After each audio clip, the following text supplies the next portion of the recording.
on a Saturday morning. But before we move ahead, we would like to share that India is one of the fastest growing luxury markets in the world. The size of Indian luxury market is expected to grow from 30 billion US dollars to over 200 billion US dollars by the year 2030. Over the next decade, the Indian luxury market is well poised to see a positive growth on the back of economic development, greater connectedness,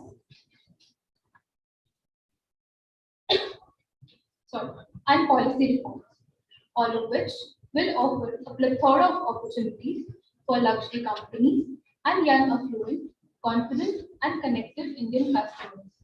We have invited esteemed and experienced professionals from the retail and luxury industry who would be giving us insights and would be telling us about the future opportunities of this industry.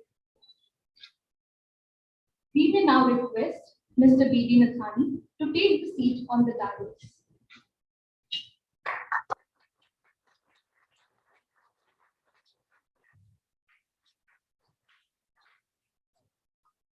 We request Mr. Sachin Jain to please take a seat on the dais.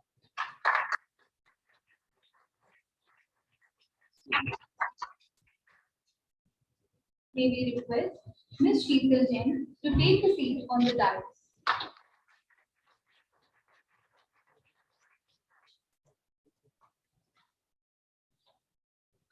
May we request Mr. Ramajit Das to please take a seat on the dais.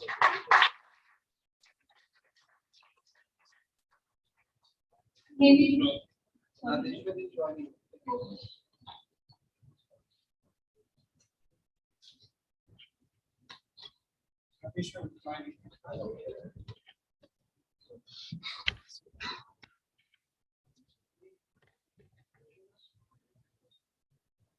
May we now request all the esteemed panelists, our directors, sir, and faculty members to please come forward to light the lamp.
May we request Professor Ratan Sharma to kindly welcome Mr. B.D. Nathan.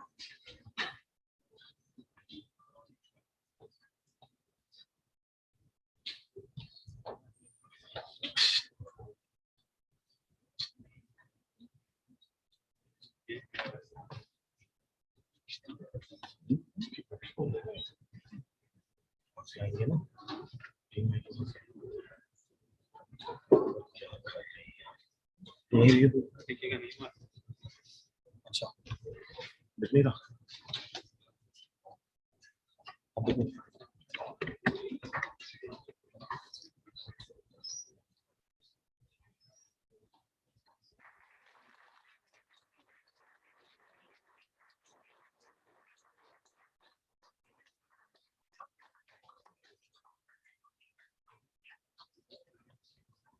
We will request Professor Soma Mukherjee to please welcome Mr. Sachin Jain.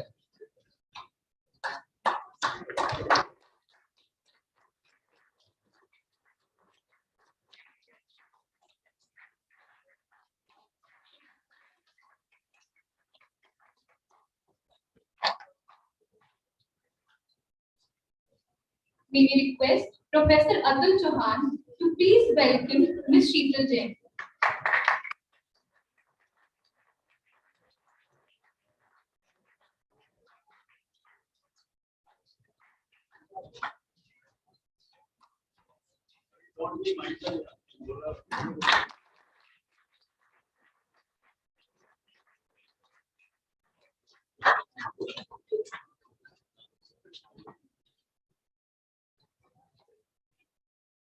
We will request Professor Rashmi Sharma to please welcome Mr. Abhijit Das.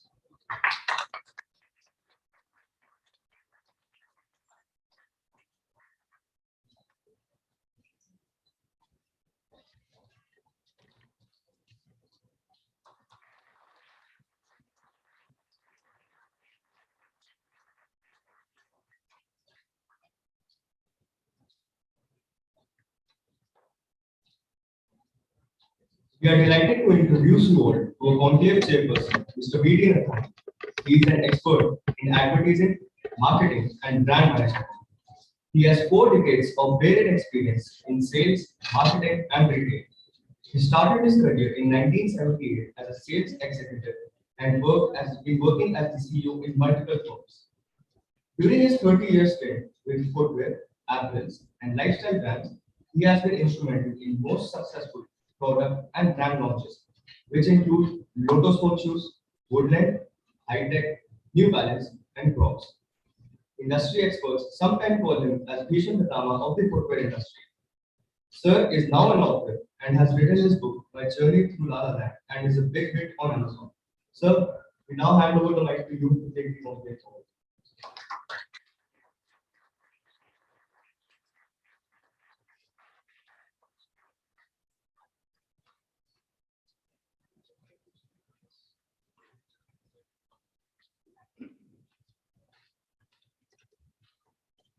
Good morning, everyone. Good morning, sir. Wishing you all a very, very happy Holi. And sorry that I disturbed you on this weekend for this conclave. So I hope you will excuse me for that. But ultimately, it's for the benefit of all the students. Thank you for being here.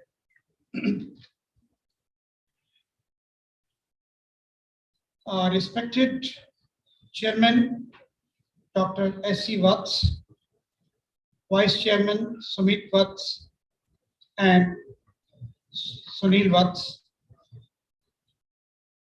Director Rajiv Thakur, Member of Board of Governors, Chairpersons, Deans at WIPS, all faculty members, and particularly all the students of DBS or DSP for whom the conclave has been conducted. I welcome you all. Our theme is Power of Luxury Brands. Goes without saying that luxury is very precious and very few have access to it.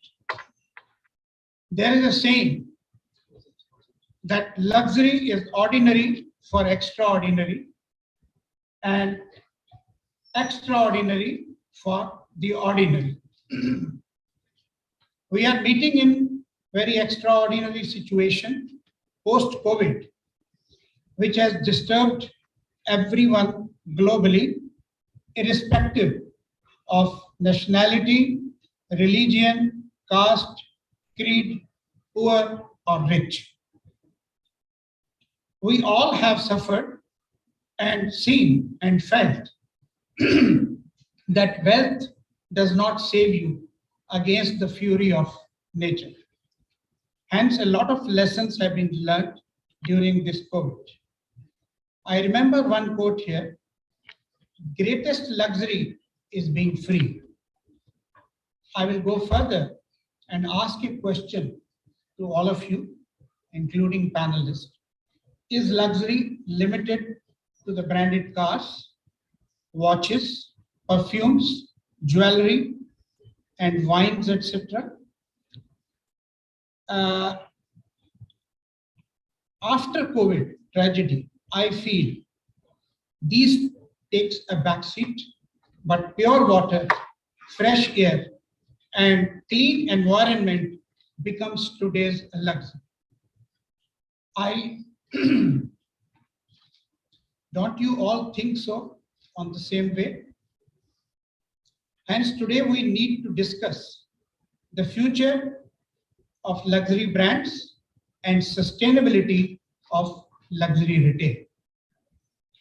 No doubt, these are tough times for not only luxury, but every industry for that matter. But can we imagine the industry of such magnitude to die down or re-emerge? The obvious answer is that all industries will come back and revive sooner than later. We are happy that today we could hold this conclave in physical mode as situation has improved vastly and has become near normal.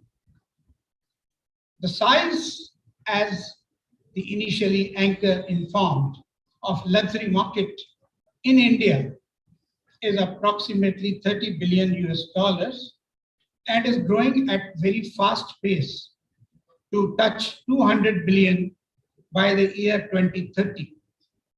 That means there is a tremendous demand for luxury products. Another positive is the emergence and success of online business in India. And while coming here, while having a cup of tea with Dr. Sheetal Jain and our chief guest, Sachin Jain, I was just asking them, what is the role of online actually in luxury?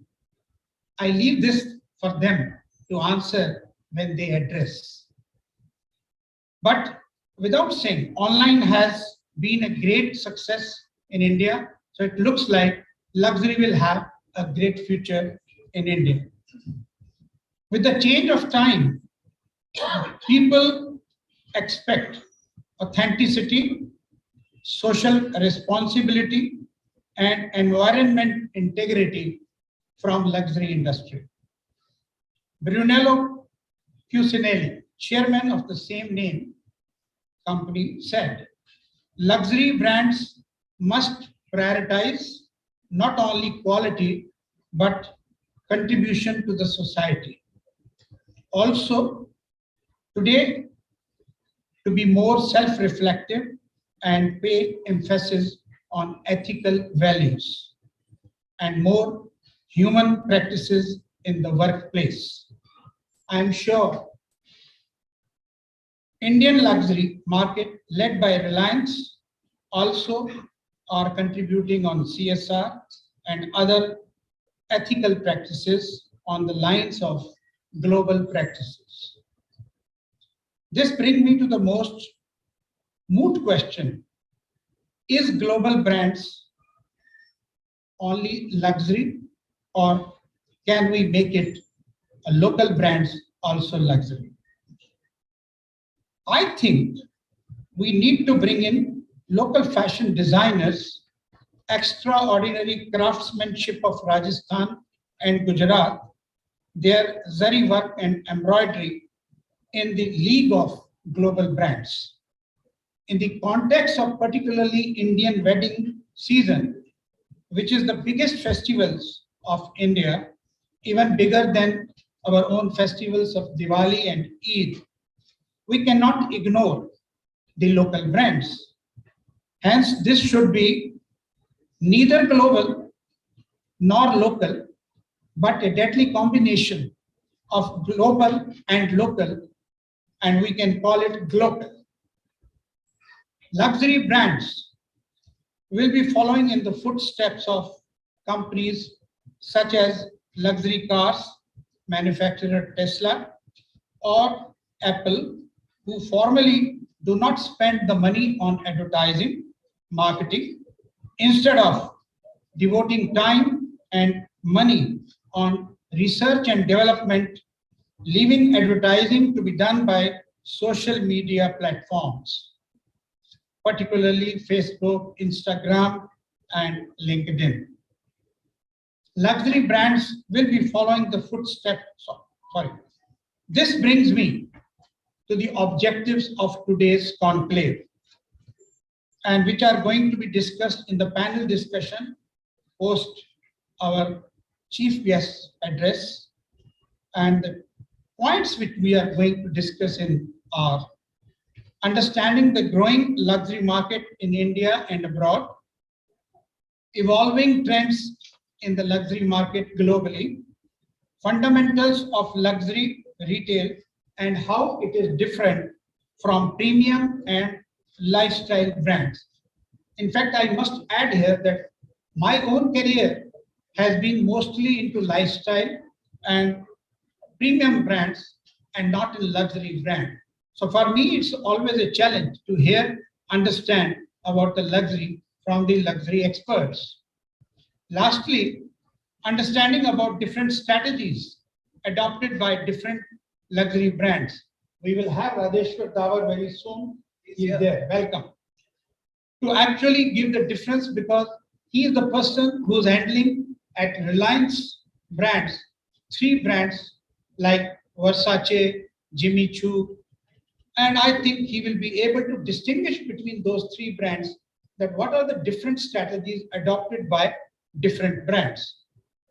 Ultimately, the opportunities for the young graduates, I think all eagerly looking forward to that what is their scope for the jobs in the luxury retail in India and abroad.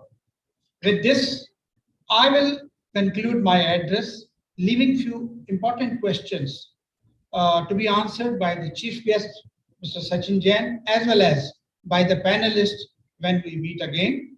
What is the future of luxury retail in India? What are the challenges facing luxury brands in India? And what are the opportunities in luxury retail? With that, I end my address and thanking you very much for listening so patiently. Thank you, everyone. Thank you very much.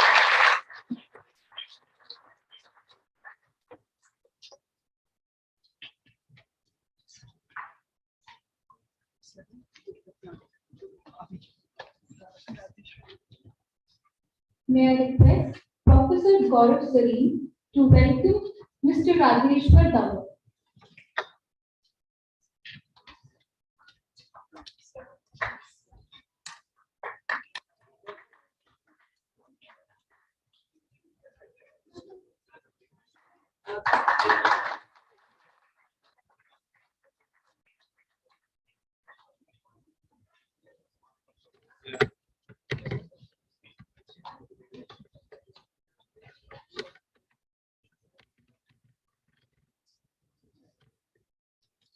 Now, I would like to call our chief guest for today's conclave, Mr. Sachin Ji.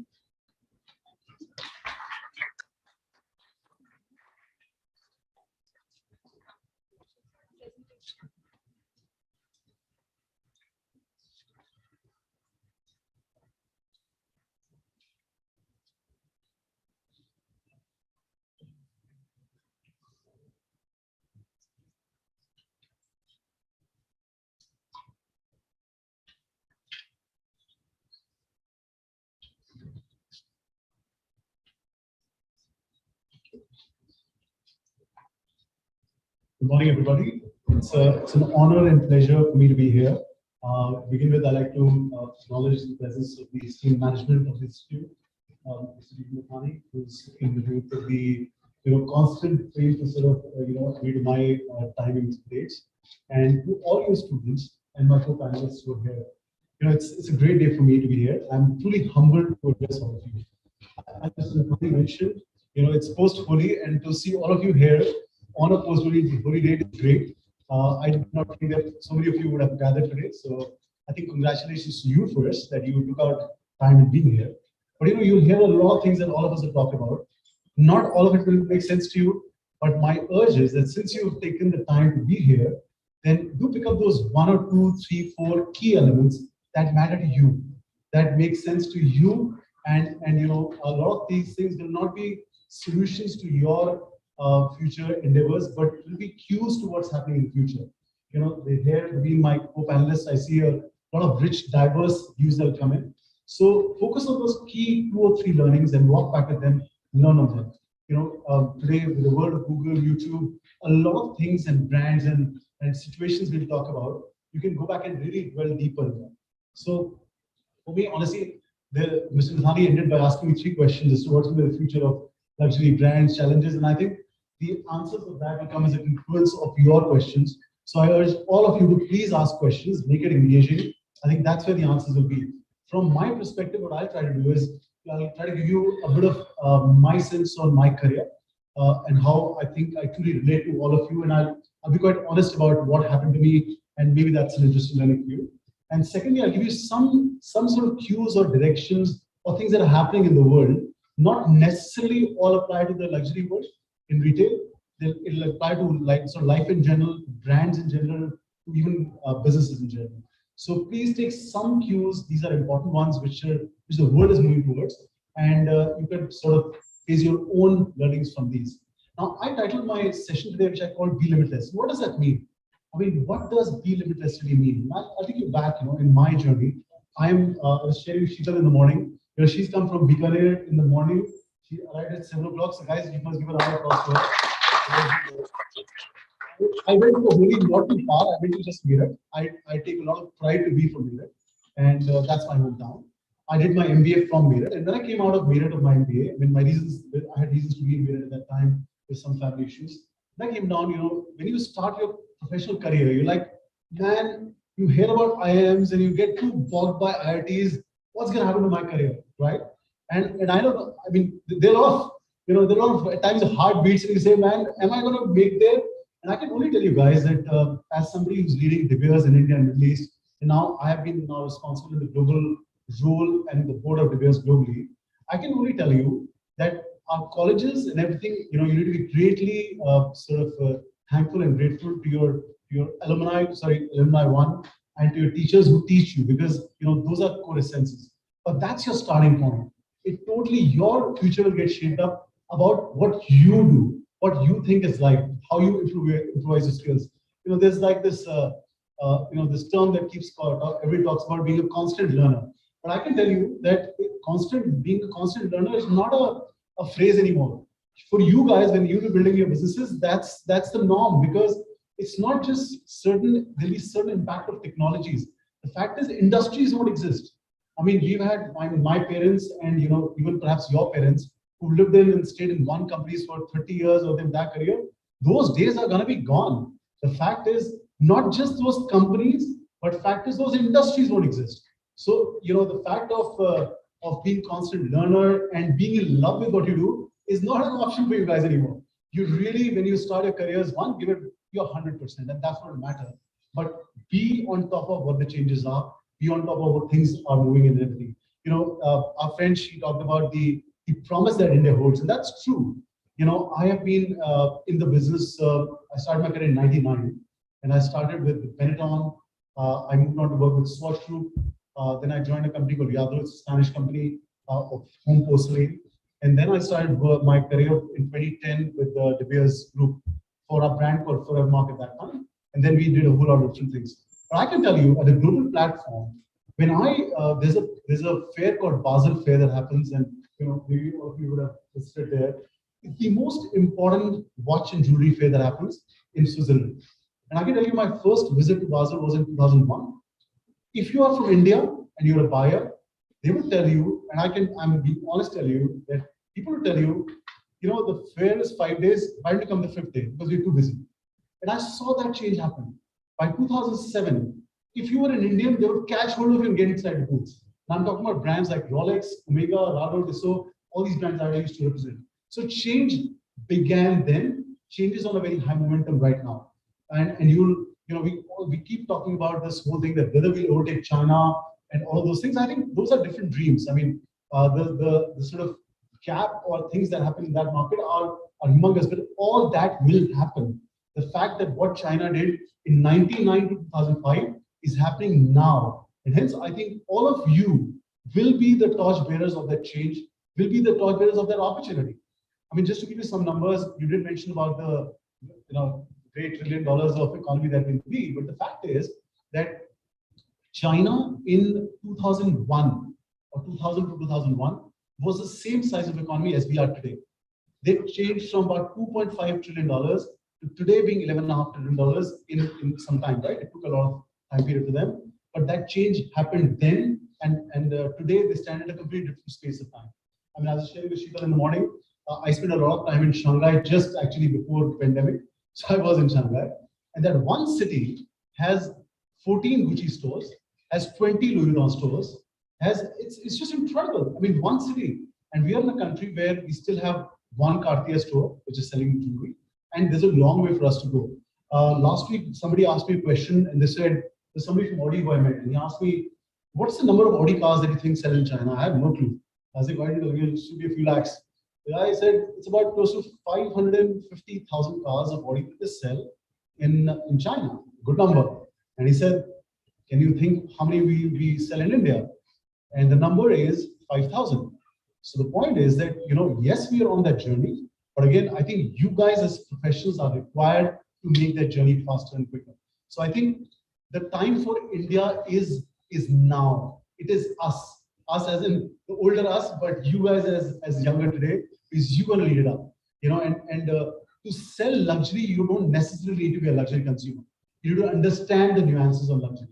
And when I got in this business like 10 years, 15 years back, and we used to see those products which are selling, and you're looking at jewelry that's selling for a piece of diamond. The first time I saw an expensive piece of diamond was when I just joined the company, and we launched for Mark in India with a pair of diamond called Yin and Yang. You must look at that pair. It's a 80 carat deep flawless pair, identical pair, the first in the world. And I paid an insurance for 120 crores for that piece. Now, when you look at it, you don't relate to it, right? I mean, you're like, man, who the hell is it for? But as a professional, there's an opportunity to run these businesses. Hence, make the most of people like us, make the most of people who are on the panel, read a lot, because as professionals, there's a dearth, need, and requirement to, address these causes, address these brands, and take it forward. But I can tell you guys, the time for India is now, and it is for you guys to do that. I mean, there's one statistics also that always excites me. The amount of cement that US used in the entire last century, entire 100 years, the amount of cement was used by China in 2014 to 2017, 3 years. So amount of cement. Now the point is, that's what happens when we say that the countries are right. And I think these are the statistics that will be led in the world by India. And again, we say, and zooming a little bit on more my business, where I'm sure you're talking about the Reliance brands, and you can clearly articulate what is the position of the brand differently. But I can tell you in the business of gems and jewelry, what happens is that all of us in India have a family doctor. We also have family jeweler. And that family jeweler has been your go-to person from not just years, but for not decades, but for lifetimes. I mean, you're never too sure whether your great-grandmom or your grandmom or your mom or you are still getting quizzed by him. Are you getting the right value? But things are evolving. So luxury in the gems and jewelry space is quite a different animal.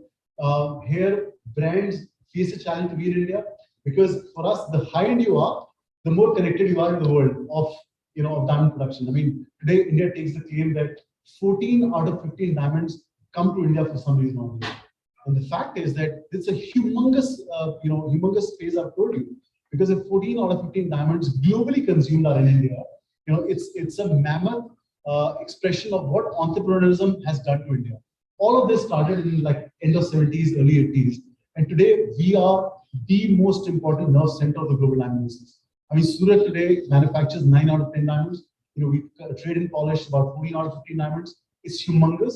I mean, and of course, it gives a lot of, 7% of a GDP comes from our business, which is humongous. But to the point of how consumption is happening today, from the global space of diamonds, in America continues to be the largest diamond market in the world. About 50% of diamonds still get consumed in the United States. China is about 19%, and India is about 7%. But we think, as De Beers, our bet is on India. We are betting on the middle class of India, not necessarily the high end of India. And the middle class is where there's a whole conversation about whether you buy the category of gems and jewelry as an asset or you buy it as a luxury product. Perhaps it's more asset right now, and that change is going to be driven by the middle class. But I think the key really is to take the advantage of what this phase is all about and be looking. There's I mean, I don't want to talk in detail about the economic growth and what it is, because I'm sure you all guys have those classes that you know. But really, embark on those points of the economy on your back farm. There's nobody will question you then, but it is yourself that you have to articulate when you're going for interviews, or when you're finding your interest in a certain organization, or when you're finding your interest in a certain industry. All these elements of statistics need to be at your back of your mind. I can only tell you that any part of this that you pick up is only going to be a whole different promise. I mean, I'll give you a little example on diamonds. Now, again, in diamonds, this whole concept of provenance, where your diamond is coming from, where your luxury product is coming from, and we talk about it in depth, is getting more and more important. What did the Russian conversation do? What did the Ukraine and Russian conversation did about it? I mean, you would have read that certain brands took a stand to stop their businesses in Russia, but that was mostly for consumption. What happened in the diamond business? The world's largest diamond mining company is based in Russia. It's owned by the Russian government. And the first thing that it did was that the US government put a sanction on the Russian diamonds, and they said no Russian diamonds ever in the United States. Now, the fact is, in the short run, for somebody who's a competition, you'd say, man, what a great opportunity, because your diamonds will go through the roof. But what I'm trying to say is that provenance and other things will matter. How every industry will find its own way. Even in this crisis, which is a human crisis, different businesses will get a different impact on it. Now, I just wanted to share a few trends and again absorb these trends. You don't need to be taking from my view that this is where you learn anything, but these are just trends. And we talk about the whole frictionlessness of the world. What does that mean? The fact is that today, how you pay, how you navigate the world is becoming more and more frictionless. We think that is it just limited to, let's say, an Amazon store? Perhaps not. We all, as luxury consumers and luxury sort of brand sellers, need to get more and more frictionless in the way we operate. And the fact that sound, voice recognition, face recognition will not be anymore only in strange government offices. It will be available on every retail store. Today, when you put your Apple up, your phone opens up, right? I mean, we've been seeing this technology available on almost everybody's hand for the last 3 years. And I think while all of you guys live the way of technology, I think there will not be a different way by which you'll express or consume products, whether it's luxury, whether it's going to a hotel for service, or anything else. Tech will be seamless. And I think it becomes a role of even the luxury players more and more, because our businesses tend to be more personal, our businesses tend to be, craftsmanship and all of that. But the storytelling will get amplified, but frictionless, and you can walk in, walk out, be easy, whether you're in the online world, offline world, could be just seamless. I mean, we ran a research today, sometime back, of an Indian consumer, a young Indian consumer walking into a store to buy diamonds, has seen or felt diamonds and gone through diamonds minimum 8 times before she walks into your store, right? So the fact that is the online world or conversation completely different? Perhaps not. They all, I mean, you guys are living it together. When you walk into a shopper store or you walk into a restaurant, you're already online and seeing what's going on there. So I guess this whole seamlessness and frictionless world will be an important sort of future that I foresee coming in. The other thing is it's going to be an outcome-based world, right? And the fact is that whether in the world of luxury, whether rental will become important, where you pay per usage. You know, today you use a Uber. What do? You don't buy a car. You pay for the usage. A lot of consulting contracts today are moving from saying, okay, I charge, let's say 10 lakh rupees for this assignment, to saying, if there's an outcome, you get paid.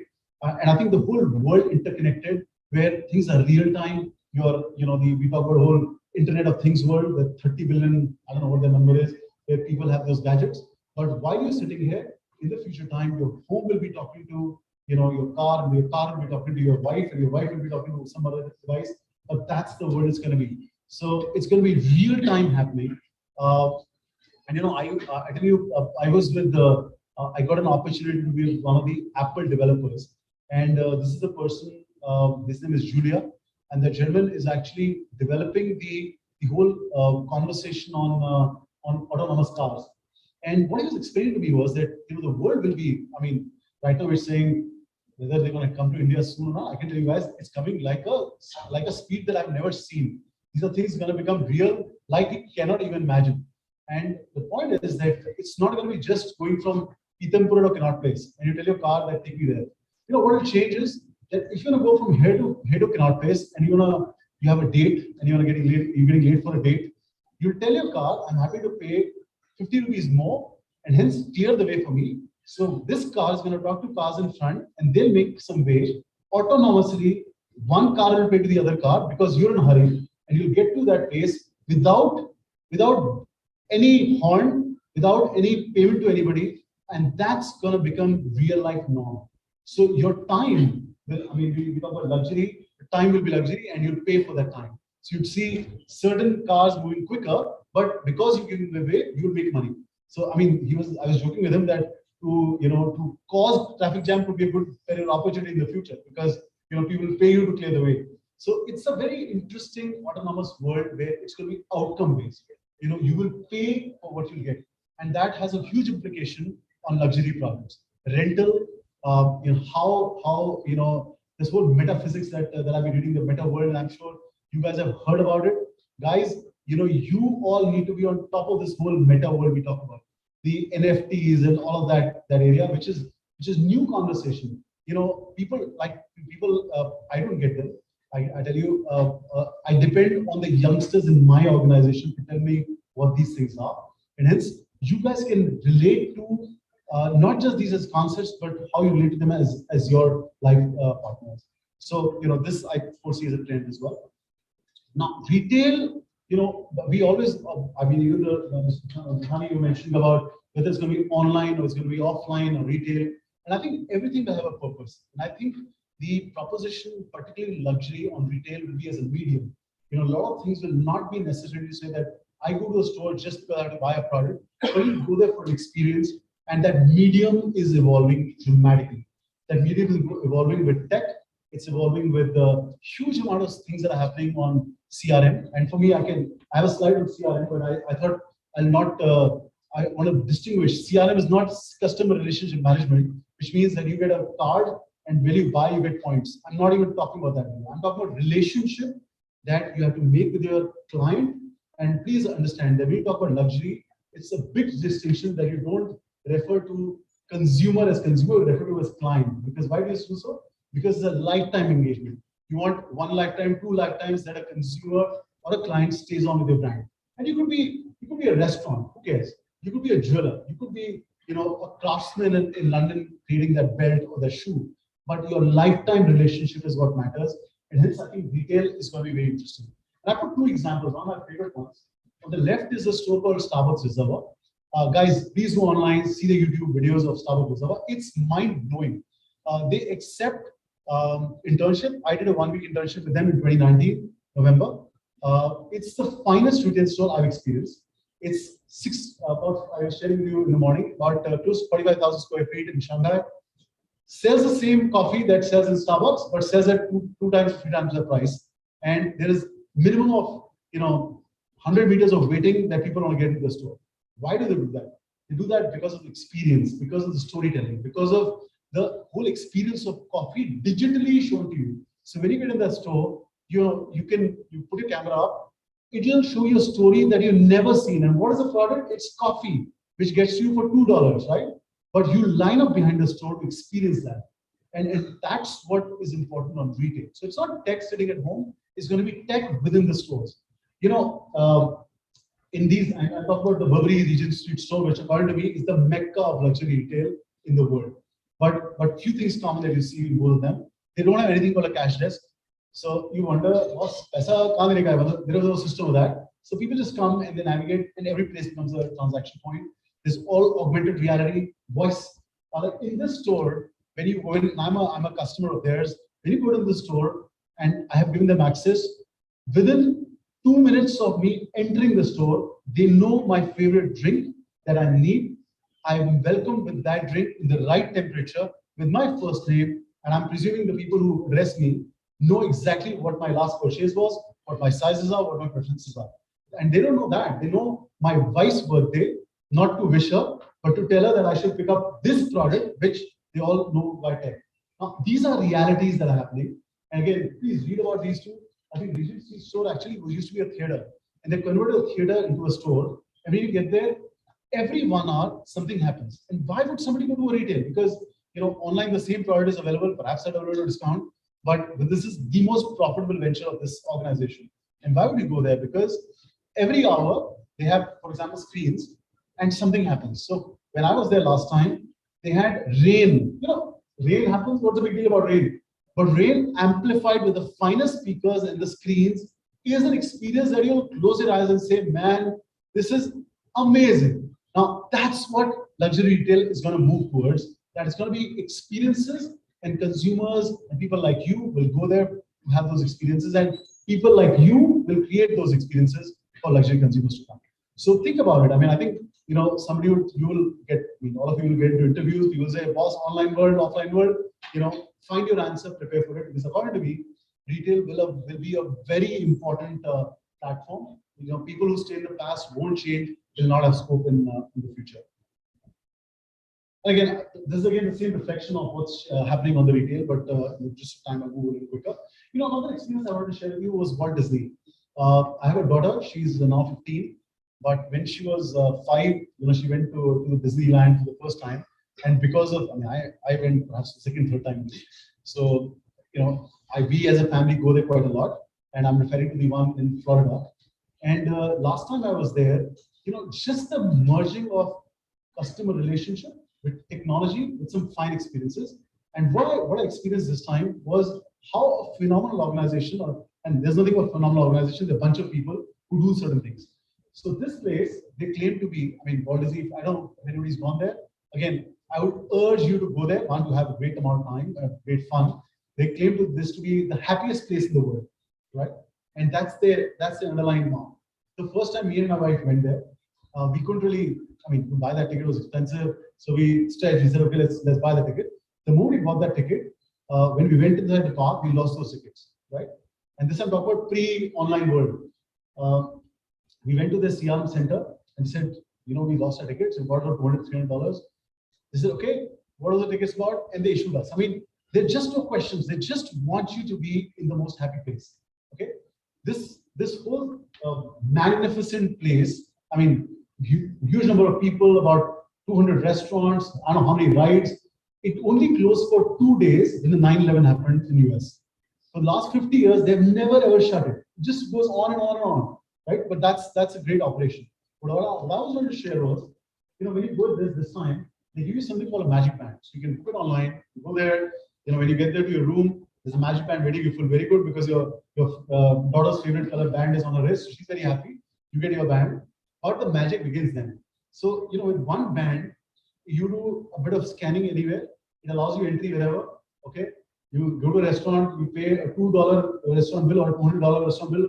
You just do tick, tick, tick, tick. After 1 day, and I'm not kidding with you, after 1 day, you forget you paying anything. And they get you in a frame of mind that you just stop thinking anything costs anything. Because all that you're doing is, you're there for 4-5 days, but they've taken over your mind that the whole resistance we get, right? It was wallet nikala, credit card diya, ya cash diya. They've killed it, it's over. Because the moment you walk in that place, you just have a way by which you transfer, it's frictionless, and it only hits you 3 days after you landed your homes. Where you get to know, man, what did I do? And you could buy a $2, $1 ice cream to $100,000 gift for your wife or a diamond for your wife, and you just don't realize. Now it's great marketing, but I think as a consumer, I thought it was just a phenomenal experience. Again, Apple stores, whoever gets to see an Apple store must go there. It's a what's the right word? They've sort of re-changed the way retail will happen. You see, earlier what was retail, and I tell a lot of my industry colleagues, because when you walk into a jewelry store, firstly, there's a guy sitting outside who will almost measure you up whether you're in the mood to buy jewelry or not, right? And there's no welcoming. I mean, at times our stores are very, very cool. When you walk inside, there's a guy sitting behind the counter who's only interested in boss aap kitna khridengi aur mere paas calculator mein discount deta hu, right? And that all has to go out. The cross counter things have to change to one side counter. We have to sell together, be consultants. And this brand made it happen. All Apple stores are consultants move around. They sit with you, they engage with you, and they sell most expensive technology products. People queue up behind them. But whenever you get an opportunity to experience Apple, and I think experience Apple as a tech player, or experience as Apple as a luxury player. But I think this is where retail will go. It'll be about approachability, friendliness, exploration, working together, being on the same side of the desk, and so on and so forth. And again, I've talked about the CRM as a relationship, and whenever you get an opportunity to do well in it, the era where people used to say, as CRM, I have a card, there'll be some points I'll get, is gonna die down. It's gonna be about relationship, and luxury even more, because what was the fun about luxury earlier? I mean, you used to go to a tailor, the tailor knew your name, knew your parents' name, knew your size, knew your preferences, all these things as organizations you have to do. I spent 3.5 years of my life in a brand called Yadro. It's a high-end porcelain brand from Spain. We opened a few stores. We realized, I mean, in every business, 20% of a customer gives you 80% of a business, because your high-end customers do that. And we worked on the CRM. And what we found was that, if we work well and we know about the lives of people, it's not about knowing your birthday. You need to know the customer's dog's name. You need to know not just the date of the birthday. You need to know the favorite cuisine and the best chef that should be standing behind. And you have to create those experiences. And I think if any one of you read about CRM as such, I think there's great opportunity and great requirement of skill set of people like you who could think and develop this area, because it's about personalization. It's about that lifetime relationship a brand can make with a client, not necessarily the others. Well, one more trend that you'll see coming forward is womenomics. And a lot of times I ask this question, although I put the answer before, but if I were to ask you what's the fastest growing economy in the world, and often I ask this to students, I ask this to fellow industry colleagues, and people you say Africa, India, China, these are regular questions and answers you get. But the reality is one of the fastest growing economy in the world is a women economy. And if we as marketers and professionals understand that bit, there's a whole nuance that is changing in it.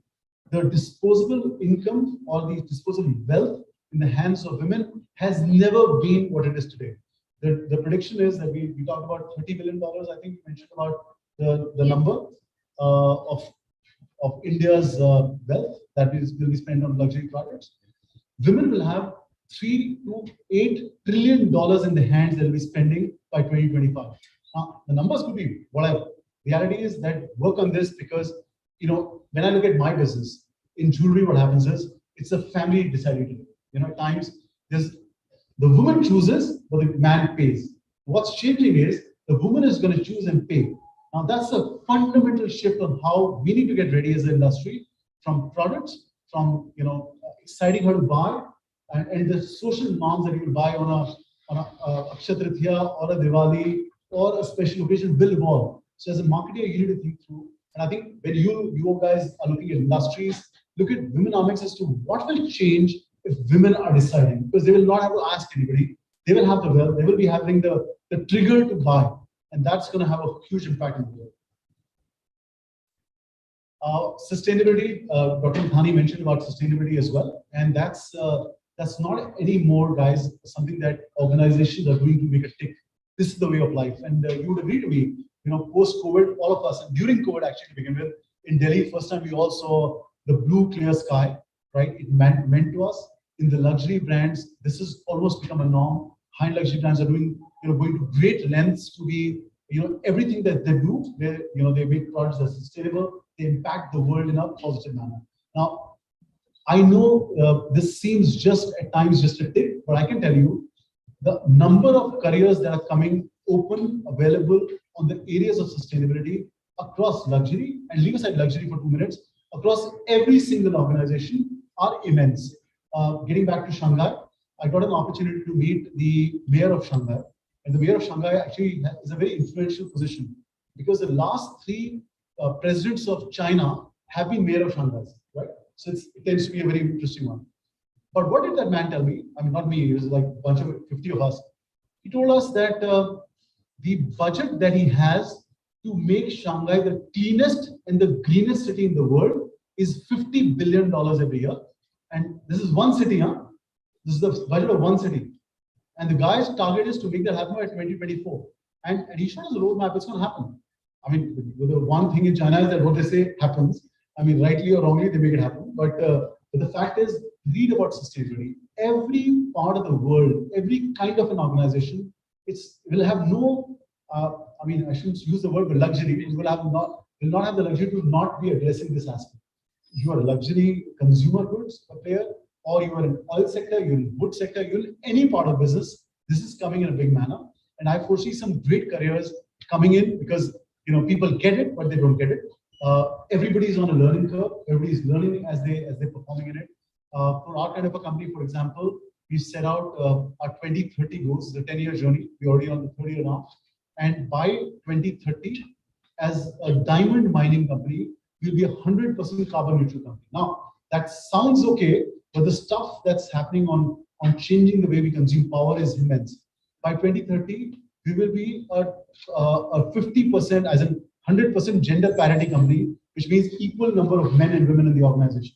Now, it seems okay, but when you're a mining company, which is in mining areas in Africa, it's totally dominated by men. Then you need to create schools and colleges that women come out. So it's it's like that. We're going to be a completely ethics-driven business impact company. So there are a lot of these things, but every company in the world is going behind these things, and I foresee great opportunities in career coming into sustainability. Again, provenance. Where is my product coming from? I mean, luxury products, we'll talk a lot about it. European brands are already, I mean, almost any bag that you pick up of a LV or a Gucci, you'll have 100% traceability of where the product's coming from. I've been now involved in the diamond sector, where we're changing the concept of provenance. Like today, when you buy a diamond, they're shy Africa's Iowa. I mean, that's a perception we have, right? But we think that in 2 years' time, consumers will be coming from the front door asking this question, and sustainability asking the question that if I'm putting my hard-earned money on diamond, which is costs you 5 lakhs or 2 lakhs or whatever that amount is, you will, as an industry, we better have the answer of where it's come from. So provenance are very important trends. Again, not just in luxury. I mean, I went with my daughter to a bakery, and she wanted to. I mean, I just at times I've noticed her and her friends, and they wanted to know the ingredients where they come from. I mean, you're like, really, a biscuit ingredients, but that's, you just take these cues because these are questions in the minds of younger consumers, and bank on questions that you all ask each other as friends, because those will be trends. And when you join your companies, which you'll join very soon, and I'm most certain you'll get to join the best companies, ask those questions with a very free mind, because our future strategies will depend on what you guys think. It's not a boardroom discussion anymore. It's going to be what you guys think and become part of the conversation. Again, I already talked about this. And lastly, I talked about dopamine. It's something that a lot of people talk about. Dopamine is, they say, is a chemical that releases some in our mind when you hear something interesting. Now, it's a very simple way, but again, I think conversations of brands, conversations of products will be led by interesting things. It's very simple to say that, but it's very complicated to say to really get the outcome. When you have to put a 10-page thesis, you perhaps can do it in 1 day. But if somebody says that put that thesis in 2 paragraphs, you need 10 days, right? So simpler things which are interesting is going to be the future. So again, pick up from your trends, pick up from your conversations. What matters to you guys? Because that's what will matter, and make them simplistic. Like I'll share with you, this is something that one of my colleagues put out, and we talk about diamonds being rare. Okay? And we represent a industry which is $80 billion. We sell a huge chunk of of product and merchandise. And one of the things that we always say is diamonds are rare. Now, who gets a context of it? So she put up a simple bus of Bombay, and bus is something that happens anywhere, so double decker bus. But she said that every single diamond ever found in the history of humanity will fit into this one bus with a lot of room to spare. Now, that suddenly brings an interest, that suddenly changes the narrative of rarity. And again, it was written by an intern who came from Bangalore in my office in Bombay. But the point is, simplest things which are interesting will shape up. And lastly, I would say, I'm a great fond believer of what this gentleman, who I'm sure everybody's perhaps seen him, Albert Einstein, and he often says that. He always used to say that if you always do what you did, you'll get what you got, right? But the narrative is changing, my friends. If you keep doing what you did, you will certainly not going to get what you get, because the pace of change, from my perspective, is the slowest on 19th of March, 2022. In your life today, you see is slowest, only going to accelerate from tomorrow morning. So the way the world is changing, we could say, it's a fast-paced changing world and all that. And according to me, the change that's going to happen in 1 year or in 2 years or 3 years will be uncatchable. So, what we learned from the past is good, but make change, make new way of learning a part of life, because I think that's going to be the future. And I can tell you, representing an organization that I feel very proud to work with, the reason I feel proud to work there is because there's complete focus on innovation, future, but that change is driven by youngsters like you. So, when you come and join your organizations, go there, give you 100%, but go there as almost exploring something every day. So that's what I want to share with you guys. And this is really what you hear from everybody else. We also much depth about luxury and everything, but go 100%, go limitless. I really think that you guys will shape it up in the future. When I came out of my MBA, I wasn't sure whether I should go to America, whether I should go and build up a career and wherever. Global brands didn't exist here. The first mall was about to open, right? There's so many things that are happening in this part of life. And when you start to build these careers, go with 100% confidence, because it is you guys, it is us. So I wish you all the best, guys. And I'll be very happy if you guys want to reach out to me for any input that I can give you. And I'm sure my co-panelists will be very happy as well. And wish you all the best. Thank you very much. Any questions? Thank you.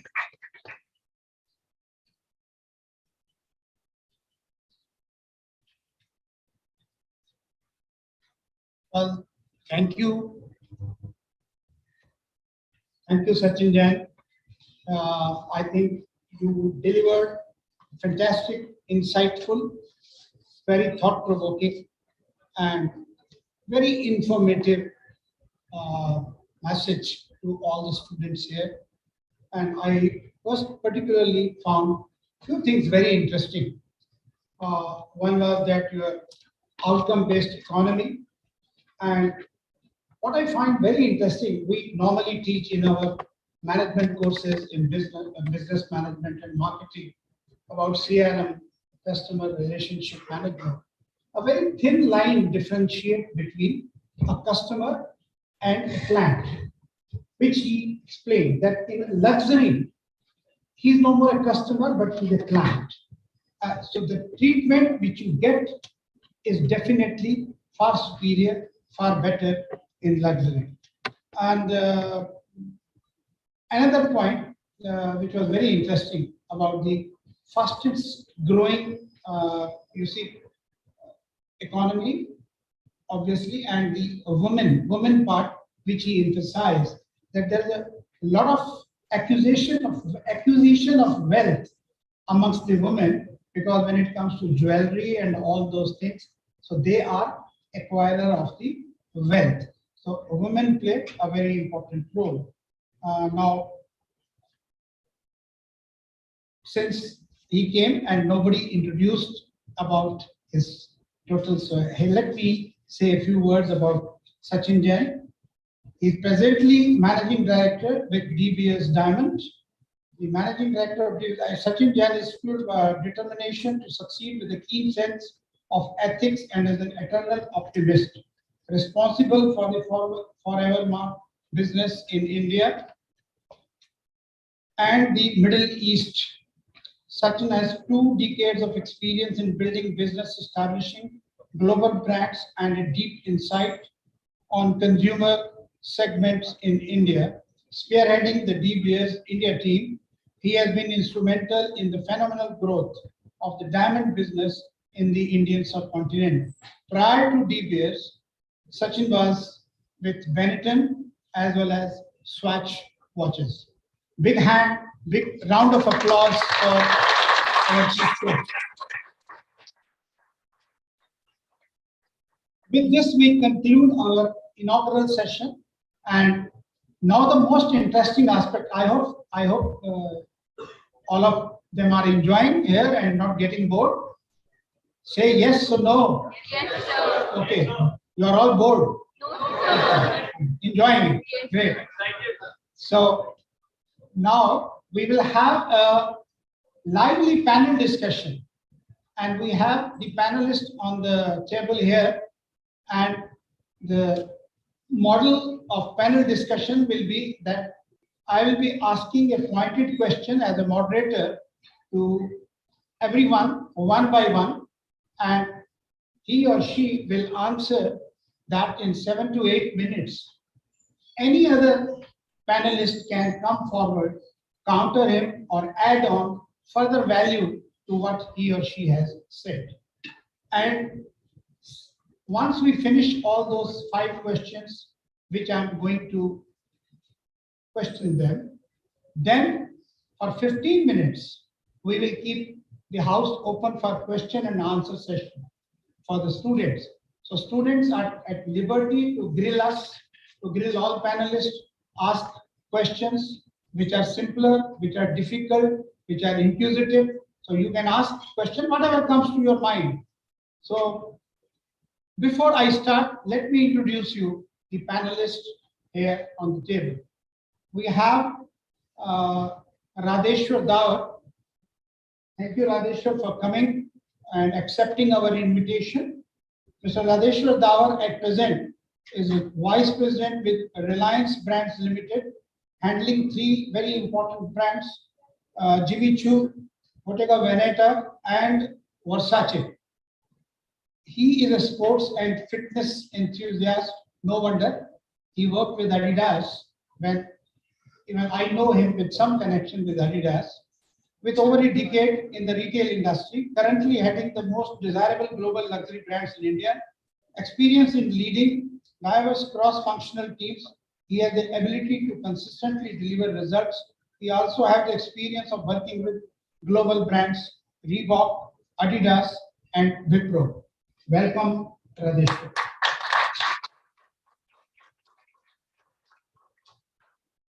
We have with us Sheetal Jain. She is founder and CEO of Lux Analytics and expert on luxury industry, for which we are today holding this conclave. I knew her for the last 3 years, and I can vouch for it that the expertise which she has gained in last decade and what she delivers to a lot of business institutes, whether it is an IMT, IIM, or BIMTech, wherever she has gone, not only here but abroad with UK, USA, Singapore. She really delivers the best of the lectures I have heard even on online during COVID period. Dr. Sheetal Jain is founder and CEO of Lux Analytics, a luxury market consulting firm based in New Delhi. She is a luxury market strategist, researcher, and consumer behavior expert. She has introduced luxury marketing programs and has also conducted luxury industry related market research studies, workshops, training programs for leading corporations and business schools. She is also a part of the editorial review board of Journal of Consumer Behavior. We welcome Dr. Sheetal Jain. Welcome.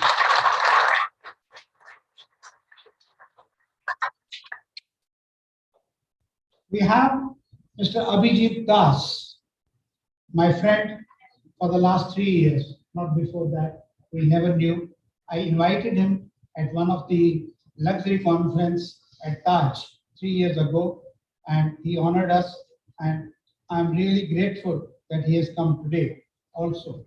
Abhijit is an accomplished marketeer and commercial executive with over 2 decades of experience in retail, lifestyle, and Marcom agencies, a highly impactful value creator credited with in-depth knowledge of new business setups, retailing, consumer trend mapping, and commercially disciplined luxury and message consumer marketing. He is currently the marketing head of Delhi's duty-free shops, which is one of India's largest travel retail company. No wonder that right from wine, whiskey, perfumes, chocolates, what you look for when you land up at any airport, then you will always remember Abhijit Das because he's got the all the welcome Abhijit Das.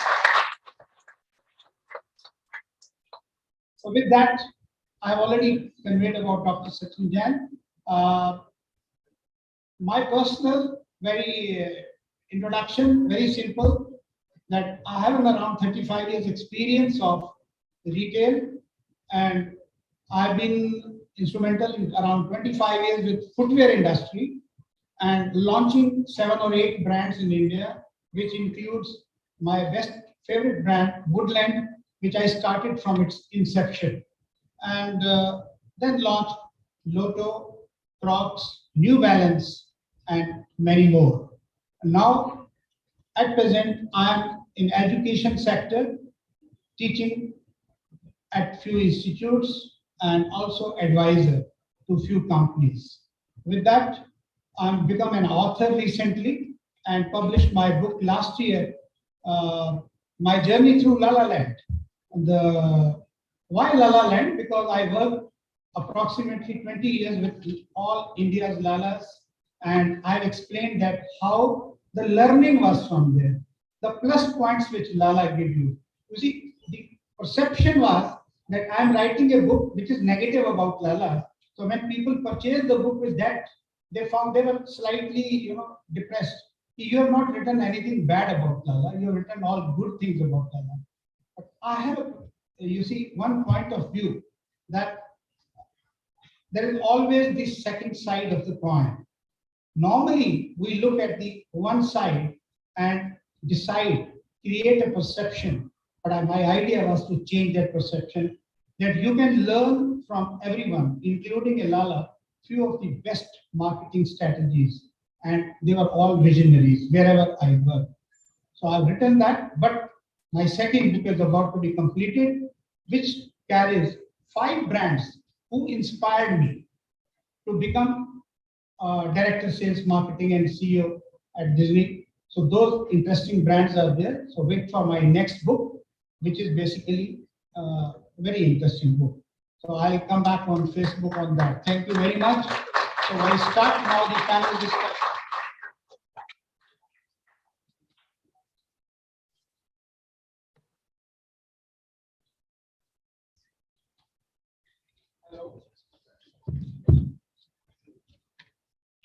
Hello.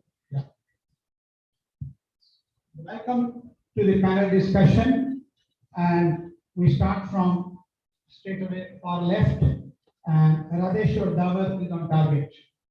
So, my Radheshwar Dawar, my first question goes, which is very interesting, and actually I want an answer also apart from students, which is, what is the difference between a luxury brand and a lifestyle brand?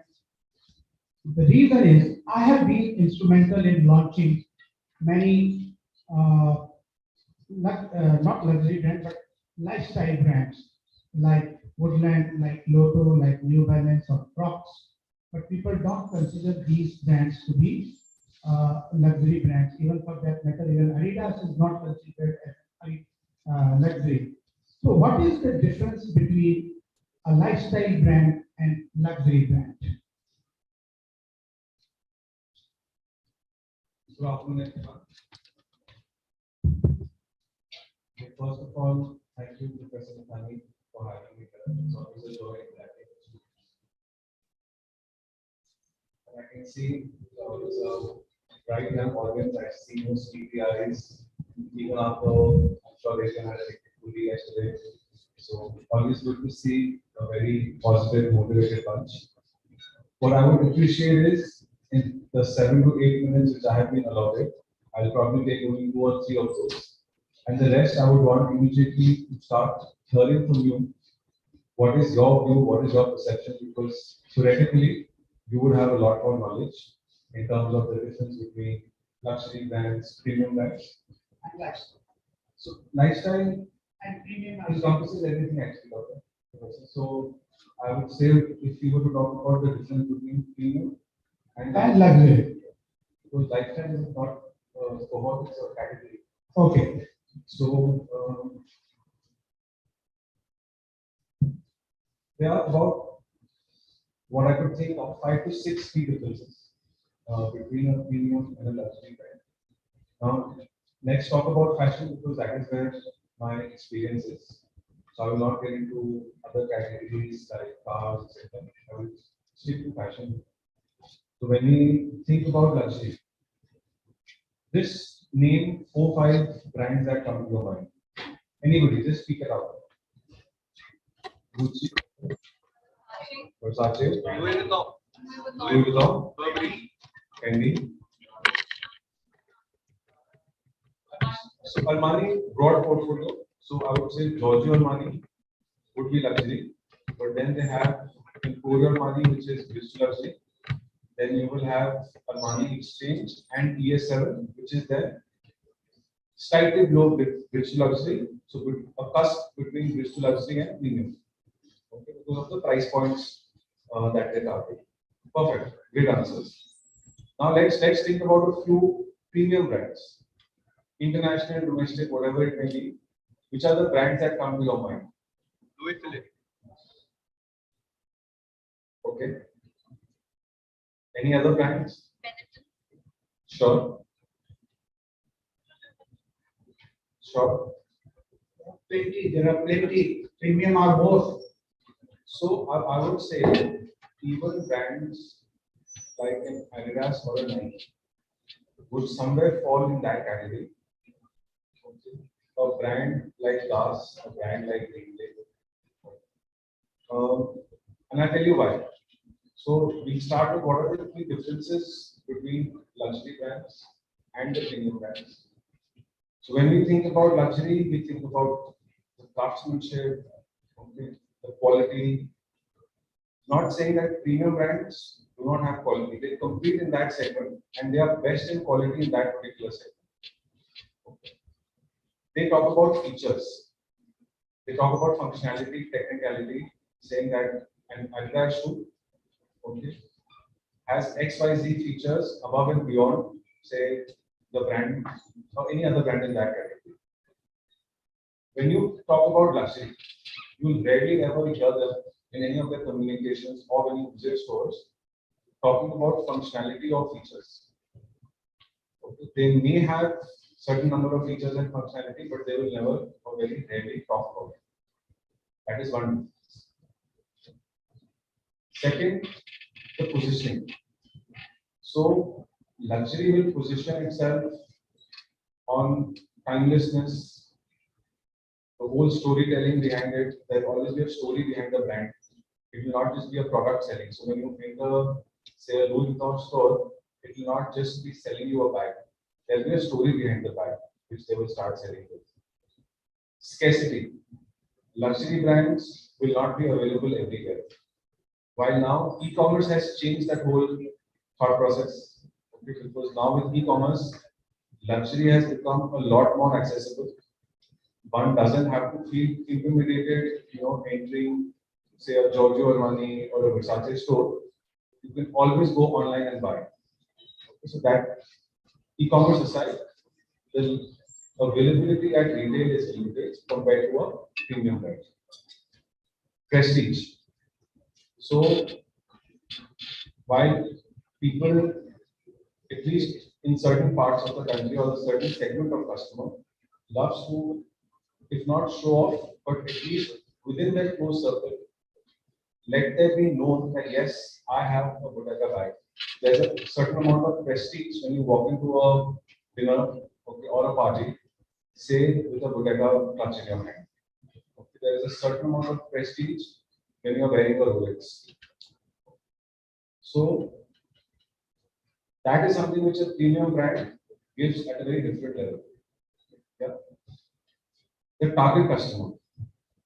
So target customer for luxury is typically someone who enjoys or appreciates the finer things in life. They are not looking for a comfortable running shoe. They are not looking for a watch which tells the time differently. Okay, it's just something which adds value, which they appreciate that not everyone can get. Yeah. Manufacturing and craftsmanship. A premium brand, I would not say would be mass produced, but produced at a much larger scale. Luxury usually is handcrafted. So, and I'll keep taking my brand's names because I know a lot of people in this room may not be very well versed with a brand called Bottega Veneta. It's one of the top 10 brands globally in luxury. So that brand, each and every bag is handcrafted. So the price points are high, not because of course, the leather is the finest quality, etc., but not everybody can have multiple bags from that brand. Similarly, for Chanel. So a premium brand would rarely ever be hand manufactured. Pricing, biggest differentiator, yeah, because a luxury brand is only a luxury brand if it's at a certain level. Otherwise, no matter all other parameters, if the pricing is done lower, it will not fall into that category. But the most important thing, and that you will know only once you enter any of the luxury brand stores, all the brands you need, plus many more. I would encourage each of you to visit those stores as a customer. So if we were to talk about Delhi, so go to the DLF Emporium. Okay, when you enter, you will have Dior on your right, LV on your left. Then there's Cartier, then there's Jimmy Choo. Enter these 3-4 stores. See the level of engagement and experience that you get. So an LV store, for example, if there is a queue, you will have to wait a while. Similarly, a Gucci store today you can enter only if you have a prior appointment. So those experiences, okay, you must absorb, you must walk into those stores, inquire about the brand and the product, and then you will realize, and then you walk over to DLF Promenade or then Ambience Mall. Go to the other brands that we have discussed. I'm not saying that the service or the staff will not be friendly, but you will be able to differentiate the level of conversations the team will have with you, or how you feel when you enter that store. Any of you can take it up as a project as well. Okay, saying that okay, I'm going to spend 2 days, and I'm going to spend 1 day at Emporio and 1 day at the other 2 malls, and I'm going to jot down what are the thoughts and perceptions I built in those 2 days. That will really help you in understanding what truly is the difference between a luxury, a bridge to luxury, a premium, and a mass brand. Do enter the Zara, H&M, etc. also. Okay, it's there in Promenade and Ambience Mall. And those 2 days will give you more knowledge than what I can give you sitting there. Yeah. So, does that answer your question? Well, thank you. And any other panelists would like to add 1 or 2 points, Abhijit or Dr. Sheetal there?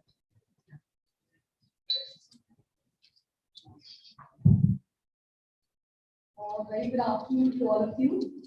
Firstly, I'm very grateful to be here today. It's my honor. And I'm sure you guys are enjoying it. Yes? Can I hear a loud yes? Yes, ma'am. So even if you are not, still say yes. It will feel better to us. Huh? Okay, so I absolutely agree with what our panelist Alishwar was just talking about. So of course, when we talk about luxury versus regular or premium brands, mass brands, there are a lot of differences. And of course, once you visit these stores, as just discussed, you will have a first-hand experience to what it is all about.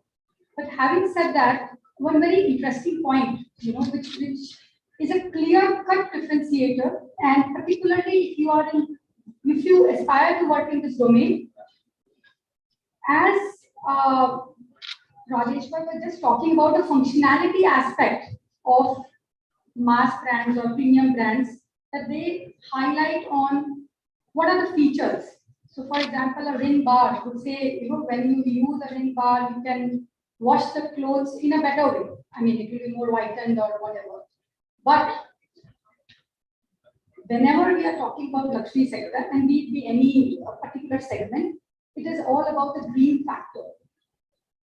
Whenever you are creating a marketing campaign, you have to always understand one thing, that how you can arouse that dream, desire, aspiration, if you really want to sell it. Because it's not about functionality. That is an intrinsic part. That is like if you have done that hygiene and motivation factor theory. So that's kind of a basic, it's not a motivation. So when you can evoke that dream, and therefore you do not see their promotions on the TV and all. Rather, they have these events like fashion shows, like what event Sachin was talking about. So it is done in a very different way. It's not that they do not promote themselves. The way they do it, the way they emotionally connect with their audience is very, very, very different, right? And personalization, customization. So we all know Rolls-Royce. So no two Rolls-Royce are same. And very interesting thing, last year, 2021, highest ever in 115 years of history, Rolls-Royce was sold. And can anybody here guess what was the key reason, what the CEO talked about, why it broke all records in the world, and why highest ever Rolls-Royce was sold last year? Any guesses, anything if you have read about it? Anyone? In the students? What do you think? It was mainly because of YOLO. You know what is YOLO? Kal ho na ho. So people really realized, what will happen next. So let's live life today. So that's how they aspire, these brands. That is the key we need to learn, as marketers, how we have to. Thank you. Thank you. I thought since we are going one by one question, so if we take the question from the student also same time, it will be better rather than assembling and then asking. So any questions from the students, please ask to Rajesh or Dr. Sheetal Jain. Mic. Please pass on mic to the students.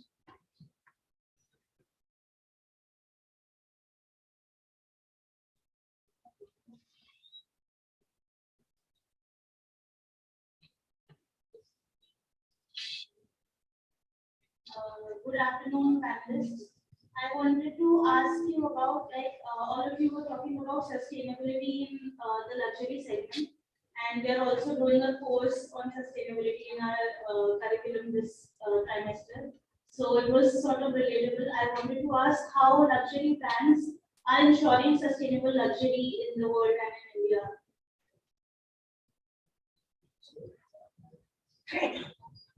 I'll answer that question in parts and others can join. So luxury or any segment, sustainability of course can't happen overnight. Unless it's a brand launching from the start, which is based only on sustainable material, sustainable methods. We have enough brands that are coming up that way. They will take time reaching a certain level. So let's focus on the brands which are already in the luxury segment and are now pivoting towards sustainability. If you would have read the powerhouses, so Kering and LV have gotten on together along with other brands to work on a charter, work on a path where they have defined certain timelines by which they will move completely to so using sustainable materials and sustainable methods of production. Because it cannot be that only LV does it and say Kering does it. Kering has Gucci, Bottega, YSL, etc. So at that level, the action started a few years ago. We have seen progress, and there's a clear roadmap saying that yes, we are going to move more and more towards sustainability in a joint way. Because otherwise, it requires a lot of investment, a lot of research. Now, if one group does it, the other doesn't, okay, they will lose market share. A lot of things will happen. And hence, as a joint committee or a joint action force, because this is a phenomenon which impacts each and every one of us, and they have taken note of it and are working towards it. Yeah. Anybody else? Sheetal wants to add. So it's a very good question, and rather, sustainability today is the need of the hour. It's not just about luxury; it's about any sector. So there have been two key disruptors, and it is not just it is with COVID. Even before that, companies were talking about it. One, of course, is sustainability, and the other one is any guesses? And even Sachin mentioned a couple of times in different ways about it. What have been the key two disruptors in any industry? Forget luxury, across globe, all sectors. Absolutely correct. So one, of course, is sustainability, and second is technology, digitization, all those things. So, but whenever we are talking about luxury and sustainability, it was like two poles apart. Because traditionally they have always been using, if I talk about fashion industry, leather, animal skins, etc., etc. But today, these companies are realizing the fact that people are becoming very, very aware about. And what am I using? It's not just about the beautiful product, but also it is about the backstory of the product, how it is made. What has gone into it? What are its implications on the environment, on the people, on society? Are the people who are behind it, are they fairly remunerated? What have been the working conditions? So all these things, maybe a few years back, customers were not interested. So hai, mil gaya, theek hai. But as I could relate so much, like Sachin was talking about his daughter asking ki kahan se kya hai. So similar thing happened with me a few years back when my daughter was just in class 6 or something. She asked me, "Mom, this milk which we are consuming, ye kahan se aata hai? Or kaise, how is it processed?" She might have learned in one of her sessions in school. And she said, "Ki jab tak I would not visit that particular place, that how it is made, and I see the entire process, I am not going to consume." So today, provenance is becoming very important. We as consumers are becoming very aware. And that is why for brands, even luxury brands, has become very important to go sustainable way in terms of raw materials, in terms of looking for alternatives. So rather than animal leather, today they are researching and using, say, for example, mushroom leather, pineapple leather, cactus leather. There have been a lot of alternatives. There is a lot of research happening in this domain. And also, not just about the raw material, the entire value chain, packaging. And then also we discussed a bit on, from where the products are sourced. So for transparency and traceability of product today, blockchain technology. So Aura blockchain was the first one in 2021, which three rivals in luxury brands, they came together for it. And they were LVMH, Prada and Cartier. So for the first time, they all came together so that we can know from where the products are being sourced and whether it is genuine. So again, all these are a step forward towards sustainability, but yes, it will take a while. It is the beginning. The brands are doing a lot towards it. I hope that answers my question. So if I may just add one point. Okay. Yeah, please. So, what's the antidote of sustainability in our world? All of us consume Amazon, and over the last almost 2 years, Amazon has been getting so much criticism around this concept of sustainability. The fact is, when you order one T-shirt from Amazon, which costs 200 rupees, somebody gets on his moped or bike, packs your product in plastic, drives 20 kilometers to deliver you the product where nobody makes money, but all they do is add unsustainability in a certain way to the world, then that's antidote.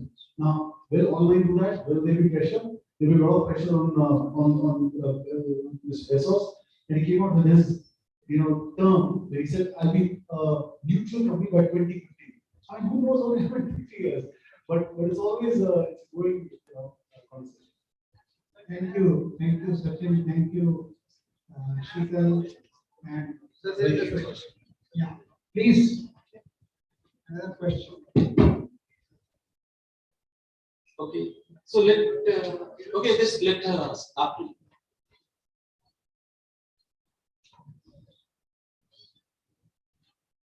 I think we need to hear Hello.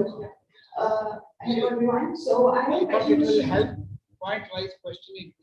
Uh, Sure, sir. Sir, I have a question for both of the panelists, first of all, because you primarily talked about segmentation, targeting, and positioning. And the other part where Sheila ma'am said that you are supposed to tap into the dreams and aspirations of the people. So my question is that don't you think that it's intelligent enough to tap into the growing middle class dreams and aspirations of our country, as Puma also did it? And what do you think what is your take of Tata Clique as a luxury brand? Which is now having it into middle class dreams and aspirations. So this is my question to both of you. Great, great. So I think the second part first. Answering that, I think. And the first part I'll ask you to understand the question. So Tata Click is not a luxury brand per se. It's a platform which gives the customers an opportunity to buy into certain digital luxury brands. So in the true sense, Tata Click luxury, at least in the fashion segment, doesn't have the luxury brands. They have up to the bridge to luxury brands. Now, of course, they had the first mover advantage where they took that initiative of breaking a certain price barrier, saying that beyond a certain price also, we can build a business. And they built it really well, really successfully. And they will eventually start increasing and working towards getting higher price points than also available. Compare that to Ajio Lux, which is a newer entry, and it does have broad scale luxury brands on the platform. That is where the niche for luxury is getting created. And again, instead of just luxury brands are present only in certain key cities across the country. Because of the lack of luxury retail, they are limited to Delhi, Bombay, Bangalore, Calcutta, maximum Chennai, or whatever.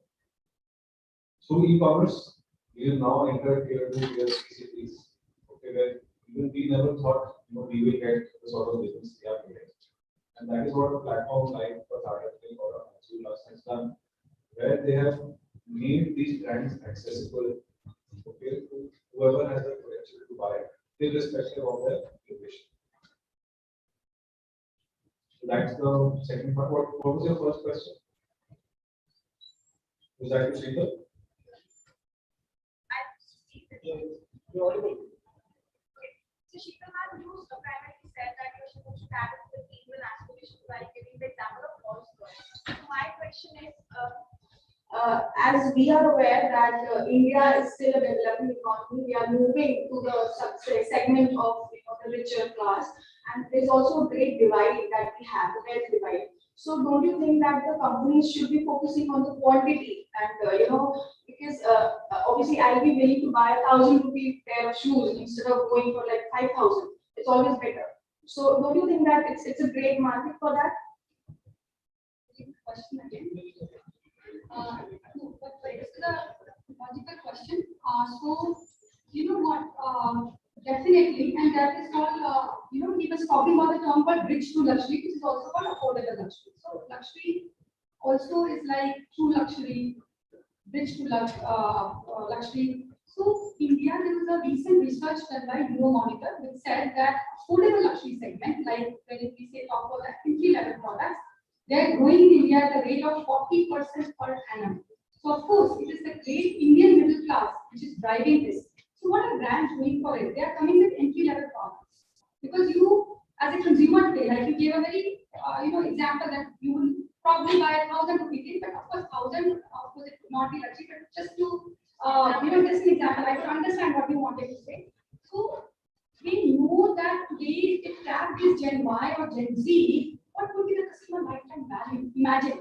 Because once you start tasting the finer things in life, suppose you start even buying Merc A-class, which which came in India also under 30 lakh hatchback, and even if you get on EMIs or whatever, but then when you start tasting the finer things in life, you will go from A to C to E and so on and so forth. And then you will move up the ladder. You get better jobs and whatnot. So this is what they are doing for they're coming with their items like Dior, if I talk about couture. Not everybody would wear those custom-made gowns and all very, very expensive. But yes, why not a perfume? Why not a lipstick? So which even the middle class people can buy, right? And that is how you start your journey with these products, and then you know how it will go on and on. Right? Thank you. We'll take the next question to Abhijit Das. He works at a place. Okay, so I dropped my.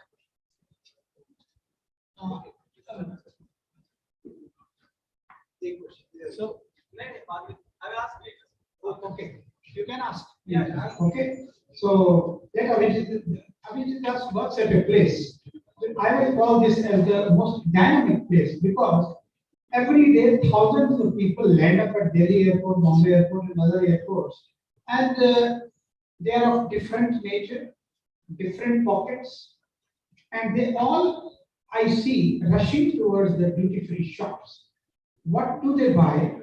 Why do they buy? What makes them so crazy? So my question basically is evolving trends in luxury market to you. How the market is evolving and how different brands market the product that whatever you sell, whatever you keep, everything sells at your place. I have not seen much dead product inventory at airport shops. If it is not true, you can correct it.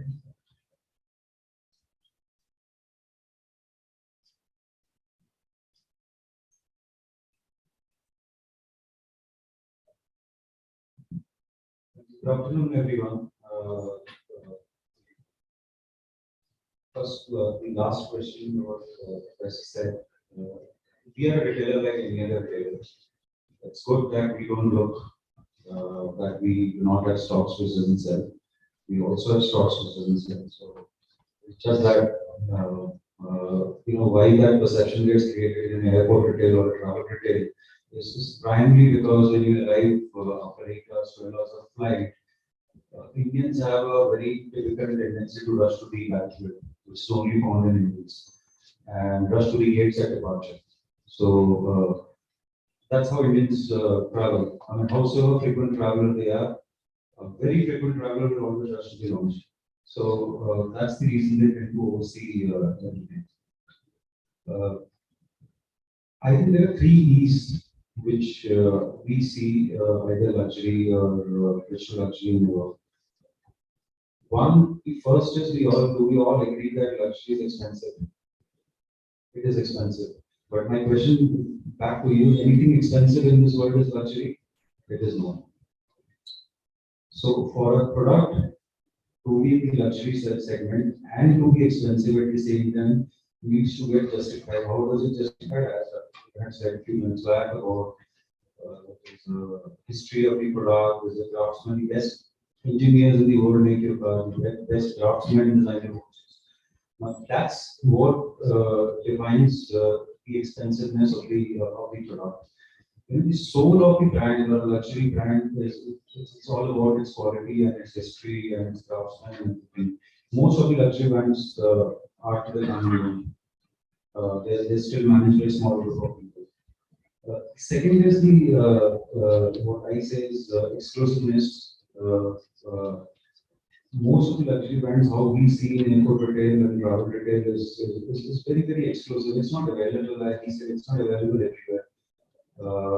We recently, I'll give you an anecdote that, after much discussions, multiple discussions over a month, we decided that we'll start selling liquor over 30 lakh rupees a bottle.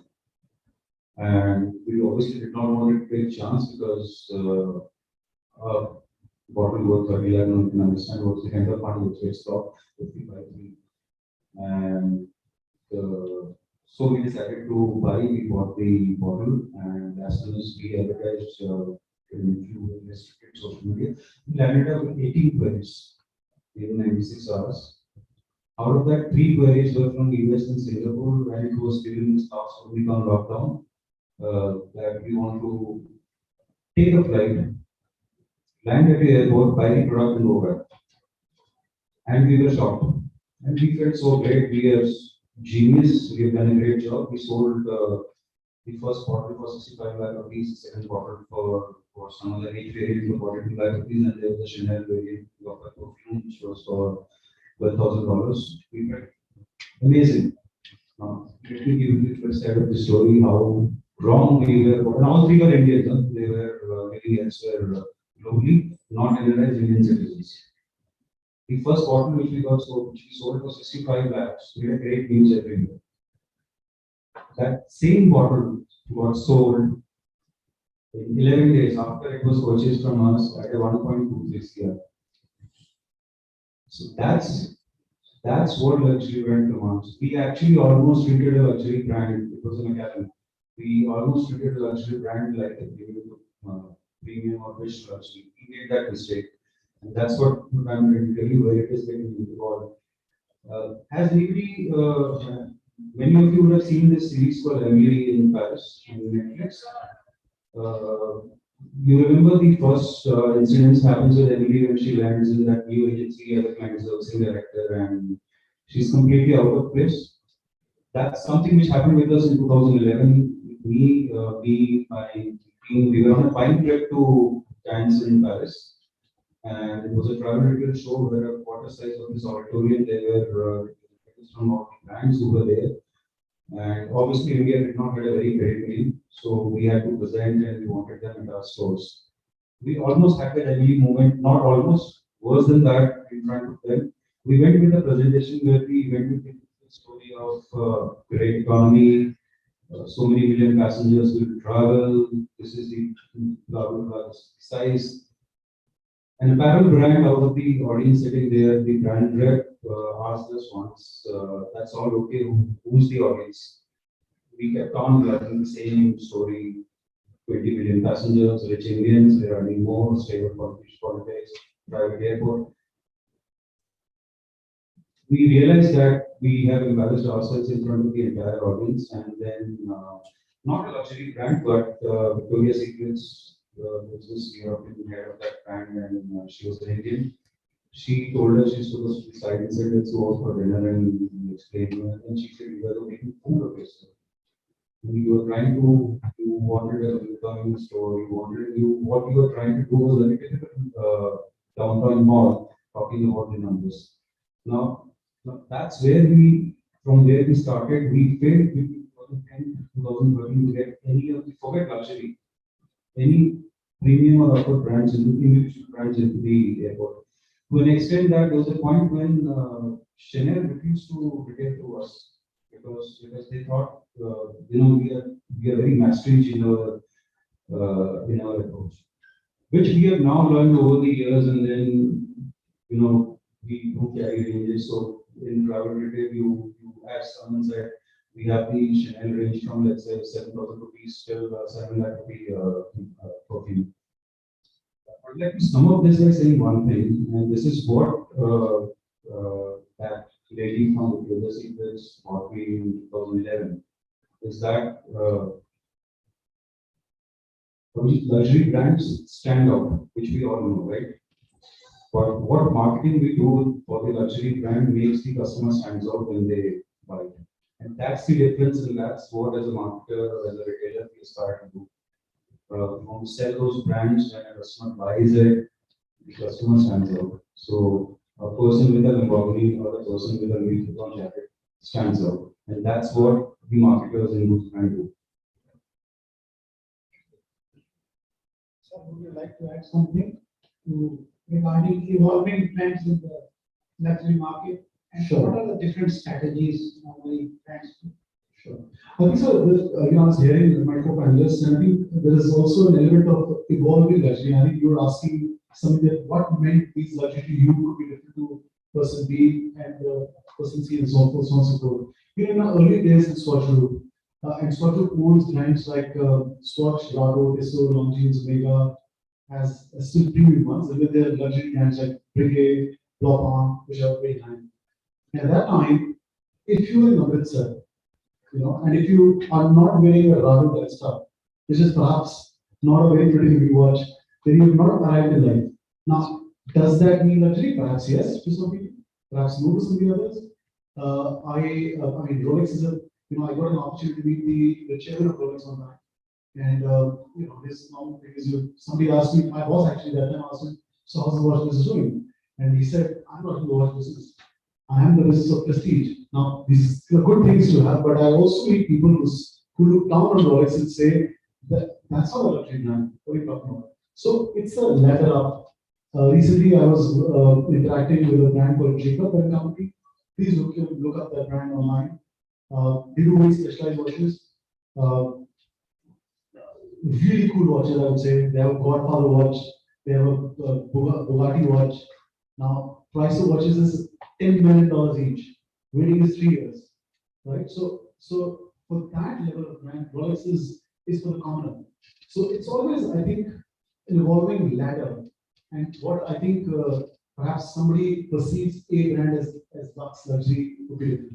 That's one. The other trend I see now is that, earlier it was let me own that logo or that emblem on my chest, saying that I own that brand. That goes up and dies down. So high-end luxury is all about ease of being happy in my own skin, not necessarily telling the world that I own that brand. So you typically today's luxury consumer talk about Emporio.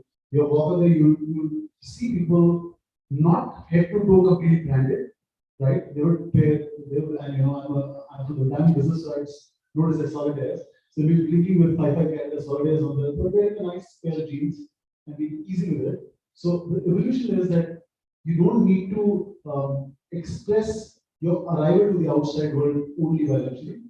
At times it's inward. It's about making you happy and making you content and satisfied inside. Wonderful. Any questions from the students on this? No, 20. Sir, am I audible? Yes, yeah. So, good afternoon, Jatin this side. So, sir, you mentioned a thing like your brand failed to get luxuries from 2010 to 13, and the reason was you could not market it correctly, right? So, I have a question. Could an ordinary brand or ordinary product, if marketed correctly and shown to people as a luxury, I'm not saying it is a luxury, it is handcrafted and it is made of top quality, but if presented in the right way, Positioned and marketed. yes, okay, yes, could it be as a luxury to the customer or and vice versa, a handcrafted top quality bag, if not? But then about the first point, if you could give a few points about it. What I was referring was we as a real estate, as an airport.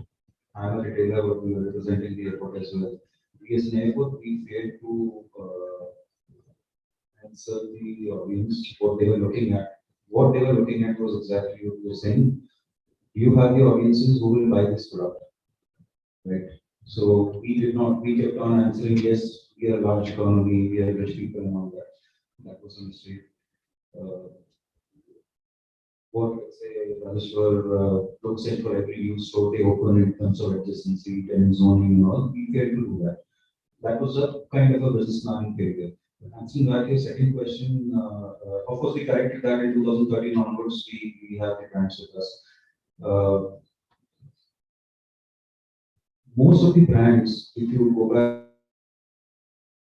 130 years, started from where they were saying. So they started because they were great. They were handcrafted, there was a limited number of known artisans and the designers and the creators were working together. So if you see Indian luxury jewelers, that's exactly what they are. They started, let's say, 100 years or 120 years back or 70 years back from that segment and then have grown up. What we have been having been done as an Indian brands, we have still not been able to, be widely present globally. That's what most of this new age, second generation or third generation entrepreneurs in those businesses are at. Thank you, sir. Will you have a take on this because you are handling a lot of brands which are internationally known as luxury. But do you think of any brand, taking his question further, that if properly marketed, positioned, even an ordinary product can become a luxury product in the long run? Somehow I'm not able to think of any such examples. So in the long run, for sure, the customers or people will see through it. And unless there is a very strong value proposition, I don't think it must.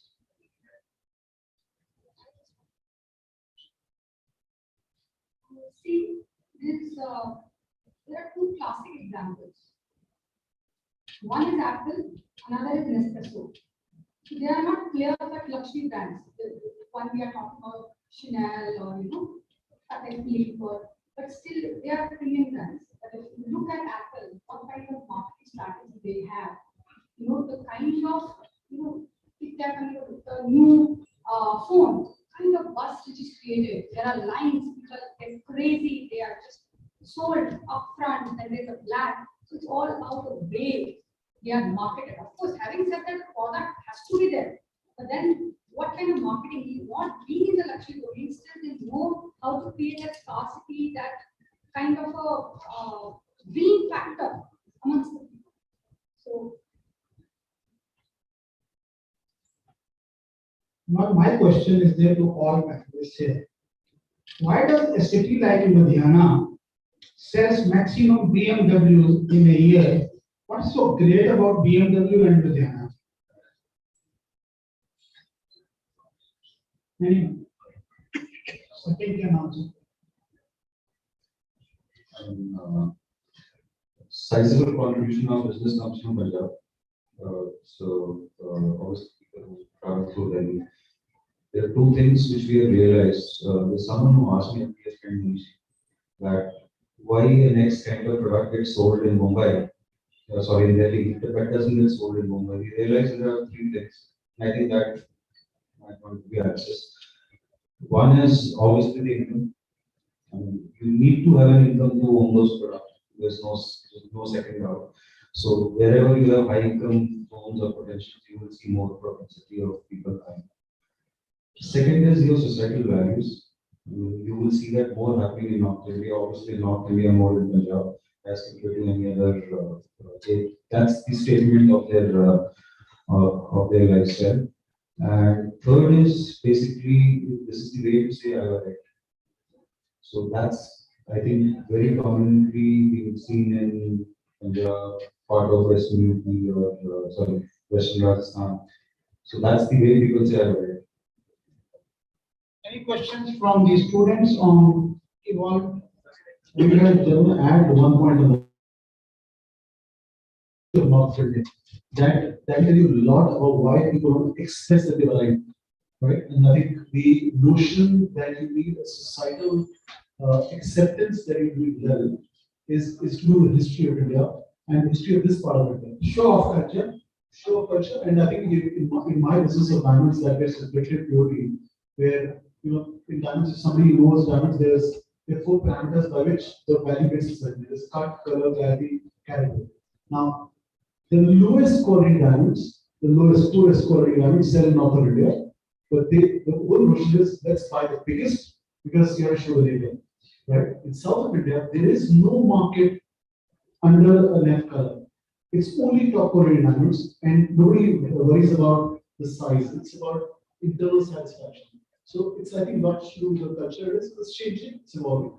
But yeah, it's a reality. Yeah, there was one student who had asked a question, and any questions on this? No. So let's move to Dr. Sheetal Jain now. Very important question from students' point of view.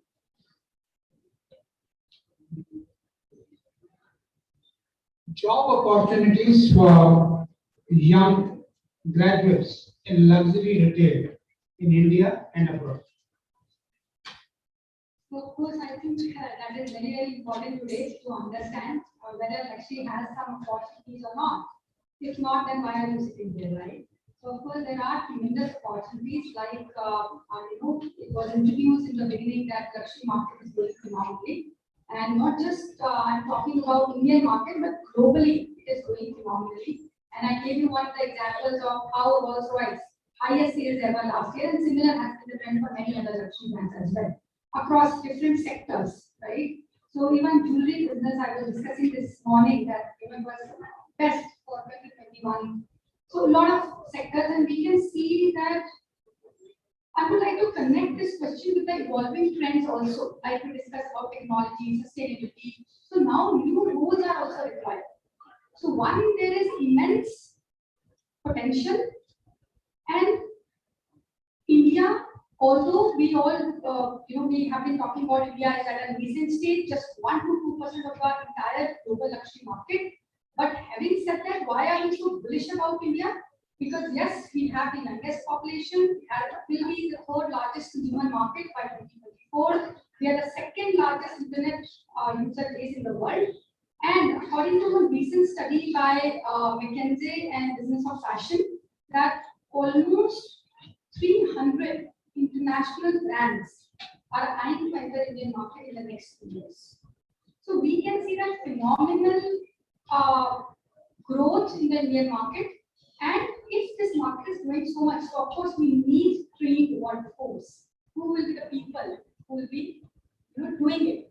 So for that, of course, you can work one in different sectors. When we talk about luxury, it's not limited to fashion that we have already seen. It could be it could be automobiles, to jewelry, to health, to hospitality, airlines, real estate, art, and nowadays the new one, sneakers. Is there any sneaker lover in the class? So did you hear this news that lately there was auction for sneakers which were the last set designed by Virgil Abloh, who passed away recently. Yeah, absolutely. And roughly it was one pair was sold for 1 crore. Yes. I'm talking about sneaker, not about a diamond or about a bag or something. So you can see various categories also coming up. And we said this term as sneakerization. So even luxury brands are coming to the sneakers, which earlier wasn't, how this thing is also changing. So of course there are new roles also required, like Chief Sustainable Officer, which was never there. And Tiffany also in 2018, I think, came up with this title, Chief Sustainable Officer, Digital Officer. And then like CRM is very, very important. So now more many brands are coming up with Chief Client Officer, Experience Officer. So they are becoming very important. And if someone wants to work in this domain, and even if some startups, anybody who aspire to have their own startups, anyone in the class want to be entrepreneur, not even now, but few years later. So metaverse, gamification, virtual world is something that is going to be, earlier we talked about, earlier was just physical world, then we talked about digital world, then seamless integration of both, and now it is all virtual world, gamification. Now luxury is also doing it in a big way. So there you have umpteen opportunities, again sustainability. So if you come up with ventures like renting, then pre-loved fashion, second hand, which is going to be doing phenomenally good in luxury market, because today the young consumers think about collaborative consumption. Why to own a $3,000 dress when you can rent it simply for $300? You guys are very smart.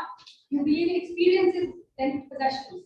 So these are some of the sectors wherein there can be more opportunities, and of course you need a specific skill set, not just technical knowledge, but also being updated. So like Sachin was also talking about that you should read a lot, and I can just simply say that today the reader, tomorrow the leader. No two thoughts about it. So if you keep yourself updated, if you keep reading what's happening in the world, you will come to know what is required, and you upgrade yourself. You have to continuously upgrade yourself. There's nothing called every day we have to, all of us, it's not for you, it's for everyone, right? We have to keep upskilling, upgrading, knowing what's happening in the world. That's very, very important. And yes, for luxury domain, you also need great interpersonal skills. That is also very, very important. Other than the technical skills, the soft skills, that is also very important. Very nicely explained. Thank you, Dr. Sheetal Jain. I have a question just to the biggest retailer today in luxury in India, because if I'm not wrong, 90% of the luxury business is in the hands of Reliance. So what is your take on opportunities for young, because you handle 90% of the luxury with you? So if you can add some points on that, so that let the questions come to you later. So opportunities are tremendous, as all panelists have already mentioned, right? Globally and specifically in India, luxury is going to boom. So few thoughts about that. What will be required, or what are the kind of skill sets required to fulfill those demands from a manpower perspective? Those are deeper conversations.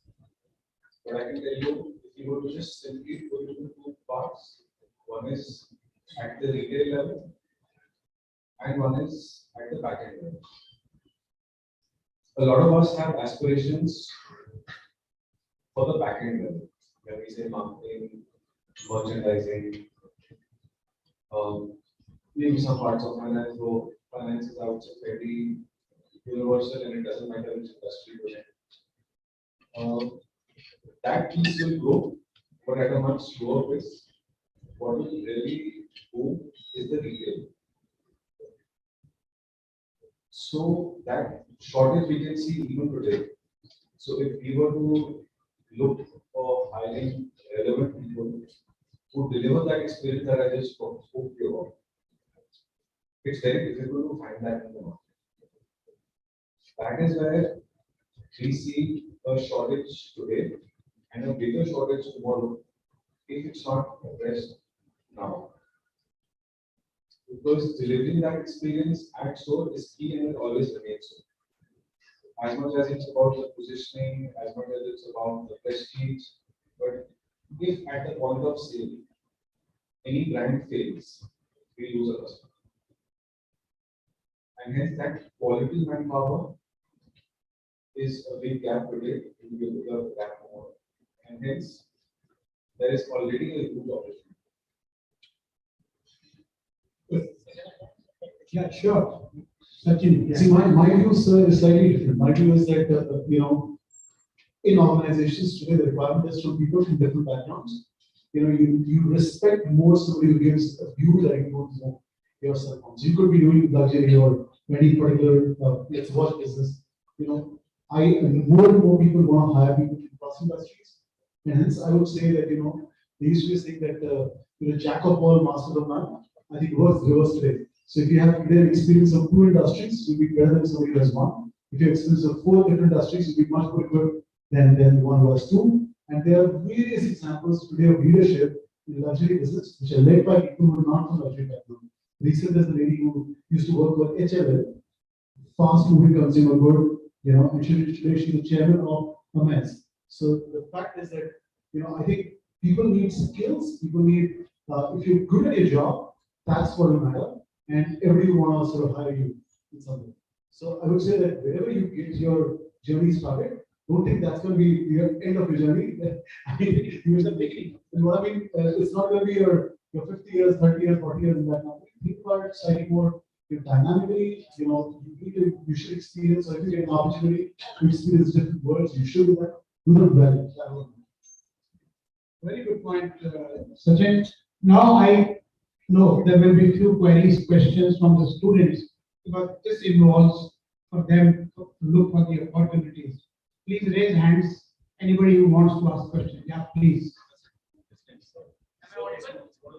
Yes, sir. You have a question. You are asking students. No. I'll ask you. First, we take answer for your question, then we take up on this subject. Yeah. Give the mic, pass on the mic.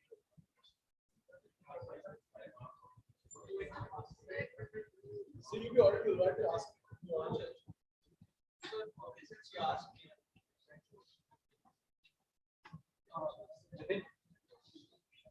Okay, so my question to Sachin, Vijay, and Rajeshwar, and you is like there's a resale, like when I buy gold, right? So it was also for my personal reason. I think I'm not asking you as a category, I'm asking you as a customer or as a client.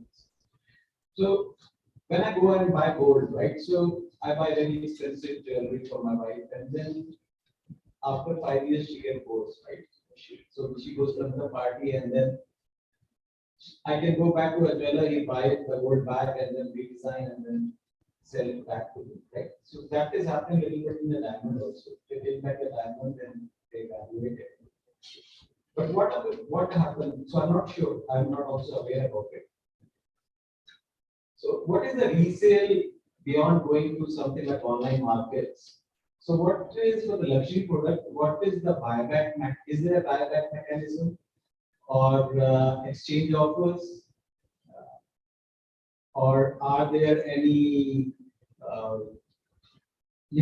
buyback offers or basically exchange offers, so that our customer is for you, right? So suppose he buy a bag, right?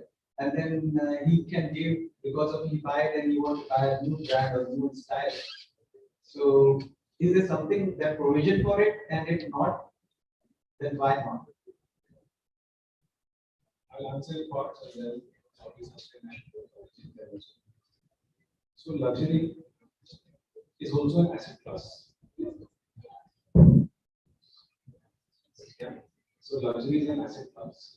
I'll give you an example of an Hermes bag. Buy the Birkin bag today, after of course a long waiting. 2 years down the line, 3 years down the line, you can sell it at a much higher price. Even the next day you can sell, but the appreciation may not be so much. And hence there is a very strong resale market with a high appreciation. So compared to gold, where it only fluctuates as much as the rate of gold, and then there will be making charges, loss, etc. In sneakers also, a simpler example. The resale market now is huge. Not so much in India right now, it's going up. But globally, so you buy Adidas easy to you can auction it, resell it at a much higher price. So not only are you getting your value back, you are getting a much higher appreciation. So that's something which is happening, and a lot of clients do not prefer to sell, and which is what increases the desirability. When once you own a bag, you won't want to let go of it, and you pass it on to generations. Package jewelry, for example, the way they are positioned and the way they market, it's very simple. They say you are not the owner of the watch, you are just a custodian or a caretaker for the future generations.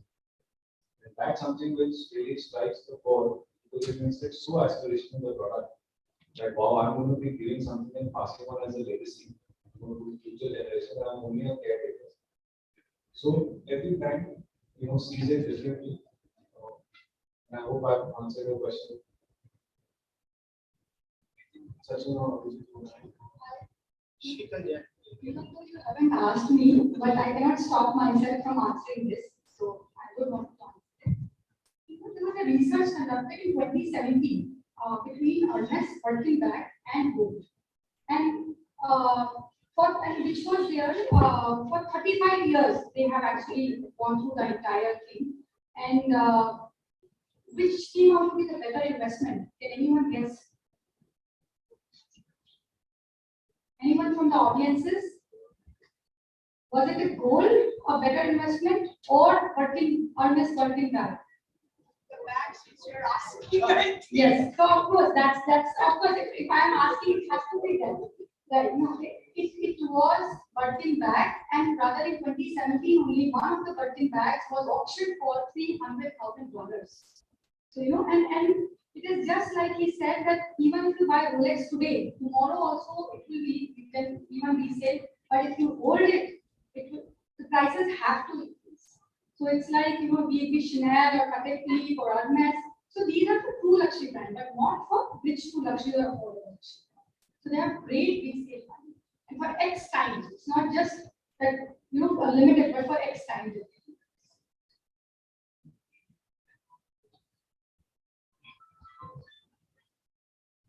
Yeah, now students turn to ask. What's the rationale for it? Why does it appreciate? Why do?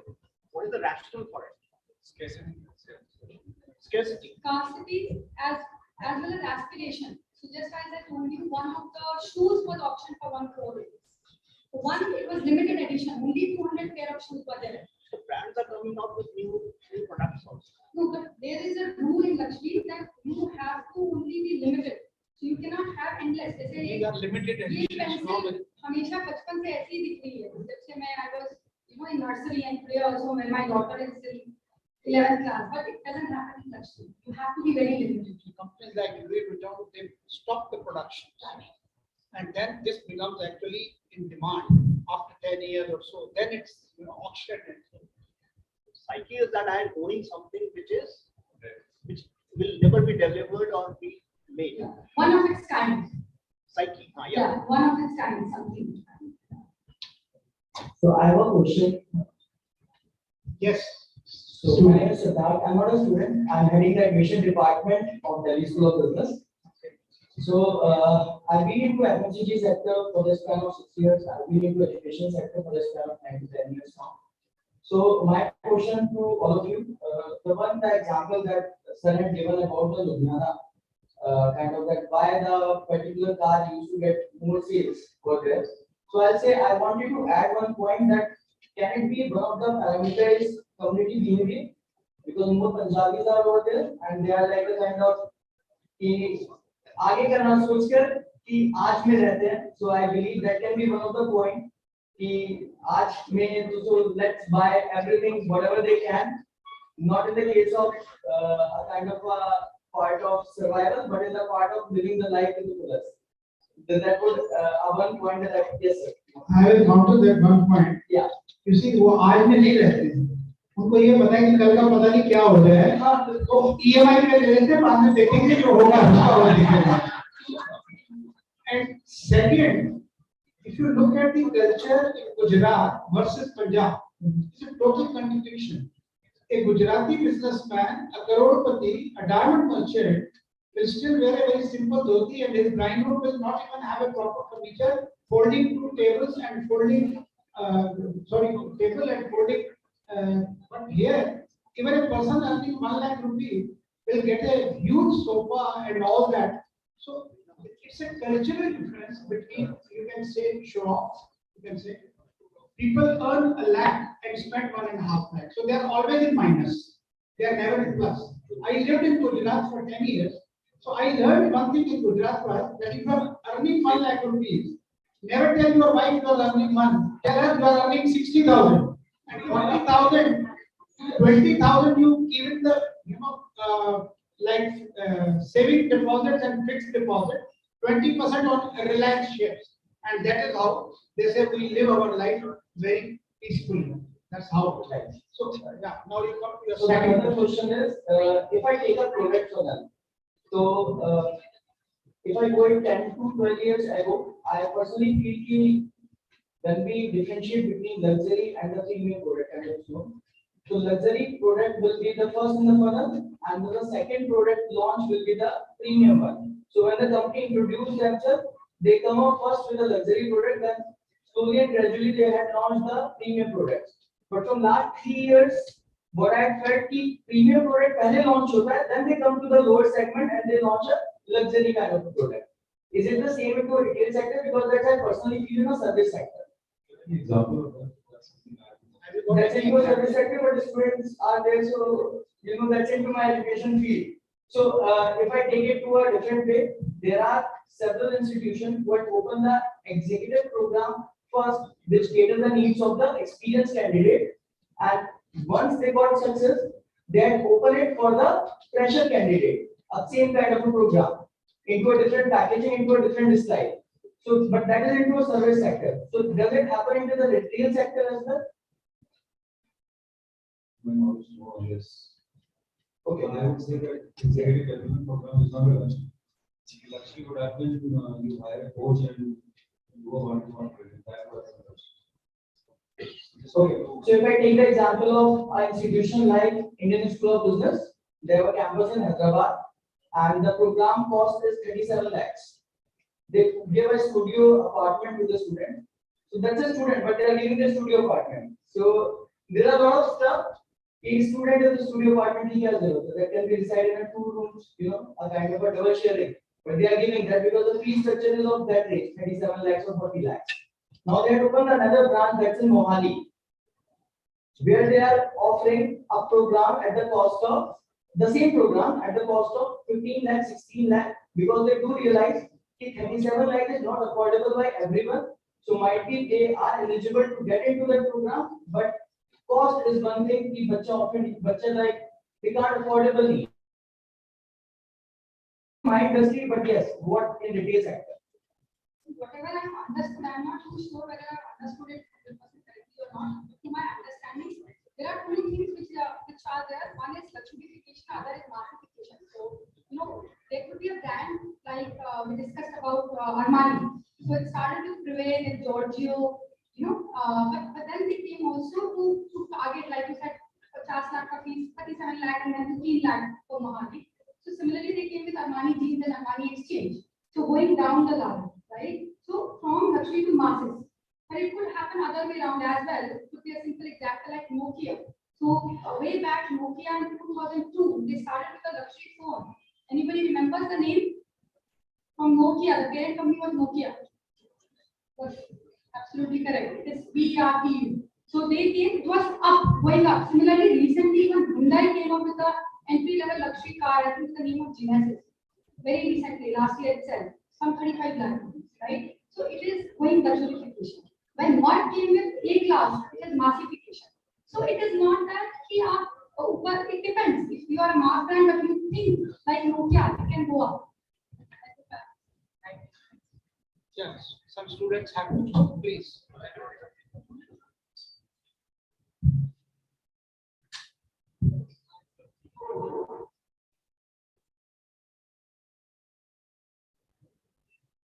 Yeah, sir, as a budding entrepreneur, I wish to know that do you think that tribal handicrafts and art forms be marketed as a luxury products in India as well as abroad?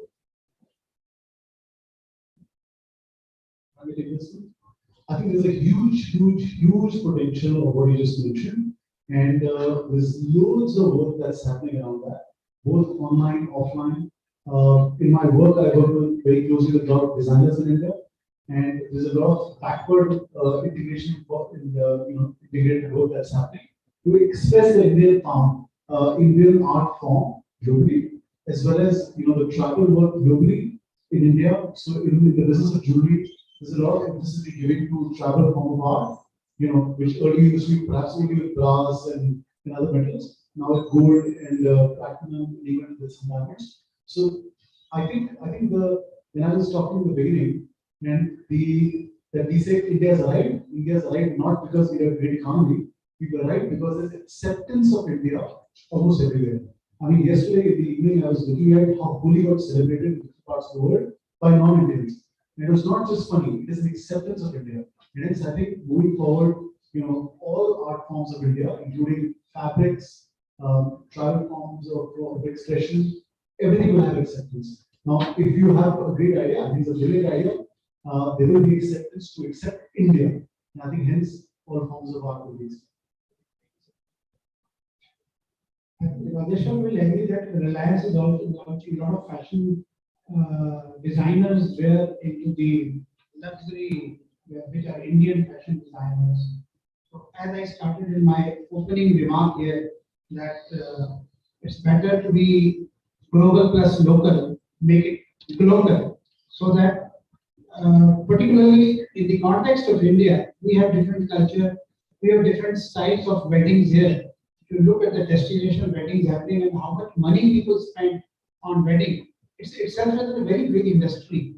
And there are families in India who spend crores of rupees on the weddings, particularly in Marwadis, in Gujaratis and all that. And for them, it is one in a life occasion where they want to spend. So having those fashion designers with Reliance, it's a great market potential. So yes, zari work and all those embroidery work from Rajasthan, Gujarat, and I think not many companies are thinking on those lines and taking this to a luxury route.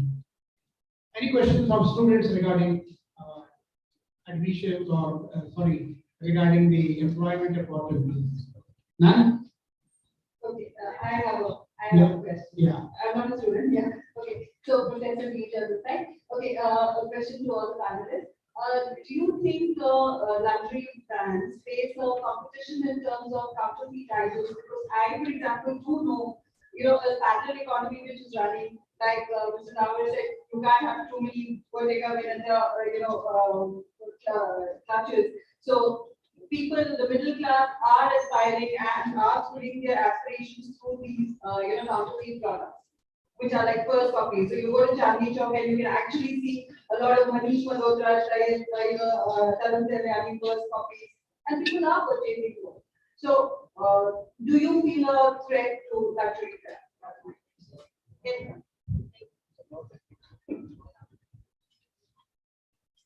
Fortunately, something like this doesn't impact the brand or the business because it's a completely different consumer segment who knows most of the times that they are not buying a genuine product and they're happy to fulfill part of the aspirations by buying into a brand which they possibly wouldn't have bought otherwise. And it doesn't matter to them if people or some of the people know that they bought a copy or a fake. And some of the people they might just be able to show that yes, it's a genuine product, whatever it's not, etc. And the number of such people who are selling counterfeits, the way they position it is very different. They're very sophisticated resellers of people who position themselves as resellers, saying that this is a genuine product. Or and that is when, especially online now, there will be a lot of these websites which sell products at 50%, 80% discount luxury brands, and no one knows how credible they are. However, people still take that risk, saying it's okay, I can't make out. Maybe my friend will also not be able to make out as it's okay. But that's not a true luxury customer, and this is not a problem which any of the brands have been able to solve, other than the fact that every product can always be verified on the source, where has it been bought, because one is the channel. So if you're buying it from a LV store, you know it's a genuine product. If you're buying it online from a monobrand site or a multi-brand site, you know it's a genuine product. If you're buying from anywhere else, you are opening yourself up probably kind of in watches more so, and I think somebody else can highlight this better. In watches, it's a bigger problem because a lot of times people are duped, customers are duped, saying that okay, we're selling it at 50%, but it's a genuine product. That is where a lot of issues happen. And finally, also want to come in because I think meeting a lot of designers, you mentioned about Tarun Tahiliani and Sabyasachi. They almost celebrate, and behind they celebrate that my counterfeit market is this much. So it's almost celebration. And consumers, while buying, people understand. And of course, what as Little mentioned about the fact that generally, so when you buy a counterfeit product, it's a choice you're making, right? And you know inside your heart and your mind that you're not using the real thing. So yes, counterfeiting and this thing is an existing reality for pretty much everything in luxury. Watches hugely, apparel quite a lot. I mean, it all happens. I think the future of it will be very different. Tech will play a very important role. Blockchain is going to be in every single thing. And blockchain is simply an electronic ledger of your transparency. And I think it becomes more and more difficult to get due. But I foresee counterfeit will exist for the longest period of time. But you're consciously wanting to buy the real thing and not being able to, that's going to get shown down. Thank you. Thank you very much, each and everyone, all the panelists. Dr. Jan, Mr. Bauer, Dr. Jan, actually doing a wonderful session, very lively session on Conclave here and giving very, I think, important solutions to our students here. Now, no event gets over unless we give thanks to the people who have done lot of hidden work behind the scene. And there's a saying, general wins the battles on the hard efforts of their soldiers. So I think behind the scene here, we must compliment Kalpana Pandey and her team in a big way. Big round of applause for Kalpana Pandey and her team, and Mr. Wilson and his team for covering the event.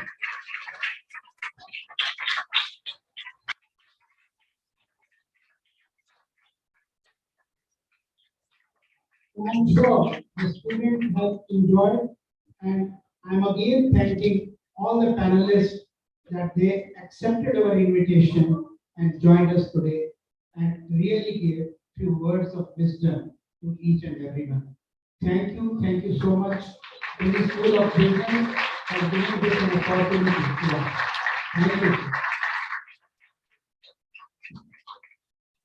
May I now request our PGD chairperson, Professor Dr. Shoma Mukherjee, to kindly give the vote of thanks to our panelists.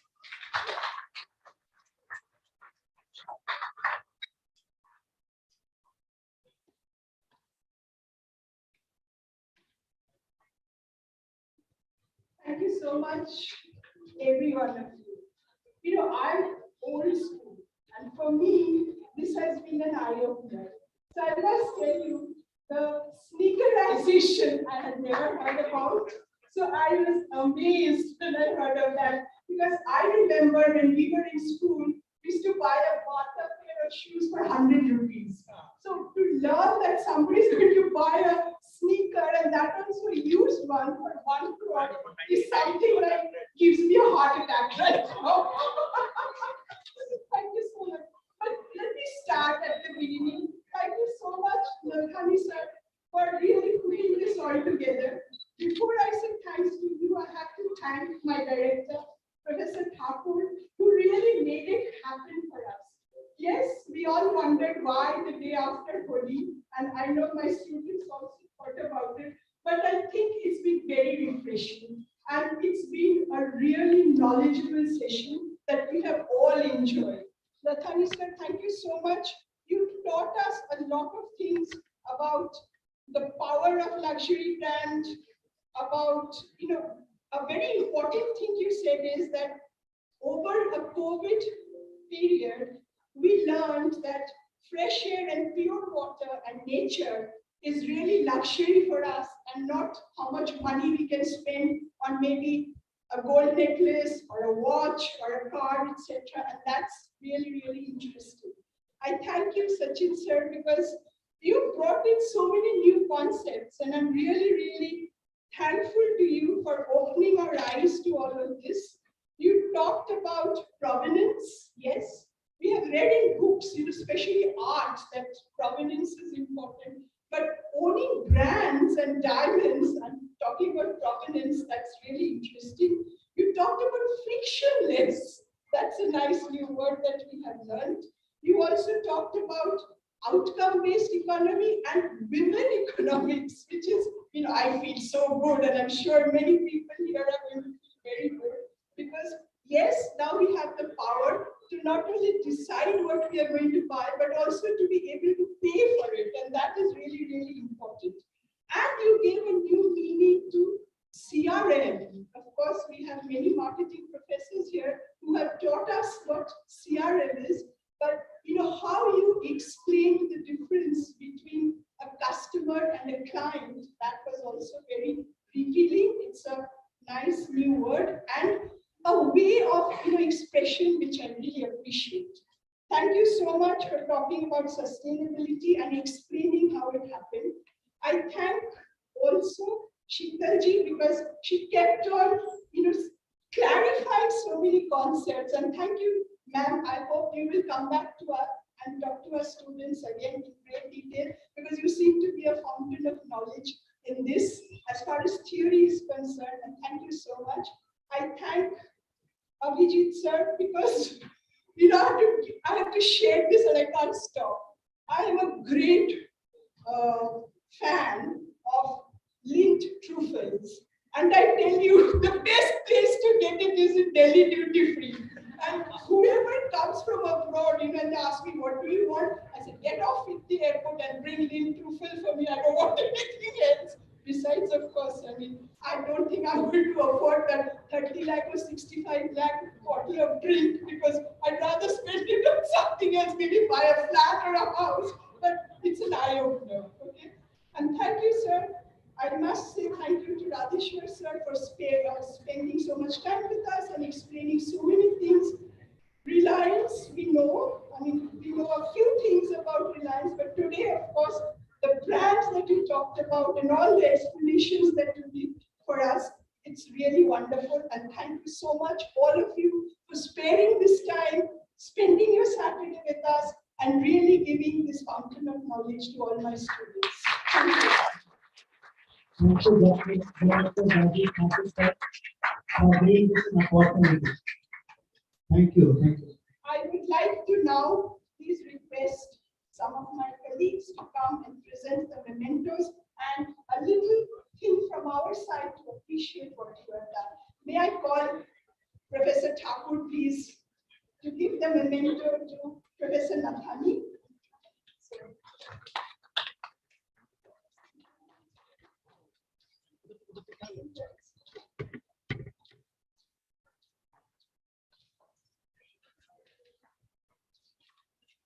Sir.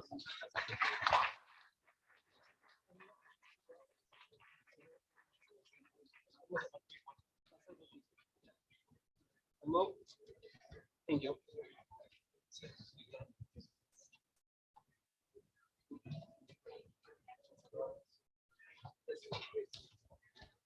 So, yeah.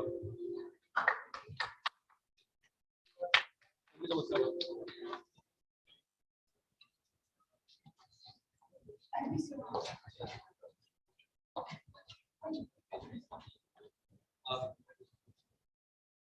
Good afternoon. I cannot resist myself from this unscheduled intervention. Sorry for that, but of course it's not going to be long, my dear friends. Thank you. First of all, I must, it would be befitting to just give a little bit of background of this entire event. Shomam was saying, and also mentioned, I think it is almost about a year back that the seed of this idea was germinated in a place called Bengali Market. And for me, a coffee place, which I consider is always a luxury for me, is CCD. And I was invited by none other than Nathani to offer me his new book. And with all ceremonies, and in fact, there were 3-4 more people joining in. And that's where we thought that we can have this kind of a conclave. And also later on, we had a discussion that in the interest of looking at the prospects of this particular industry, we can think of some specialization which can be offered at DSP as a part of the PGDM program. And of course, maybe a certificate program also. And then the conclave, as you know, or if you recall, that this was scheduled just before the Omicron and had to be rescheduled. And I would say if our honorable guests are here, they are here for the second time because they had to schedule their entire itinerary visit in the month of February, and now this time when we are meeting now. So thank you all of you for gracing this occasion and taking time out here. And thank you, Nathani sir, for all your efforts. So this was the background. Let me talk about the opportunities and the prospects. That was the last point that was being discussed.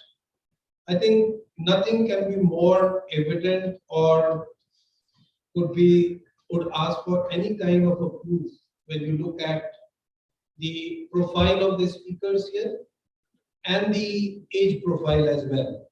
I consider them, including Nathani to be young. If not by age, but definitely by his presence, his active, the energy and the kind of agility he carries. And of course, I need not talk about others, the kind of accomplishment, the kind of career journey that they had so far. And it should be a reflection in itself that what is in store for you in coming years.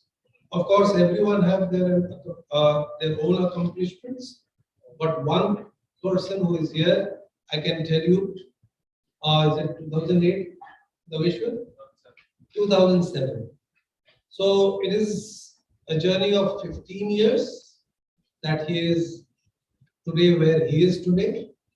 And I'm sure, while I say and I compliment, I congratulate all of them, but I would like to caution you that you should again just not go by what they have achieved today. You should also try and understand the journey behind this, the hard work, the toil that they would have taken, the learnings that they would have had.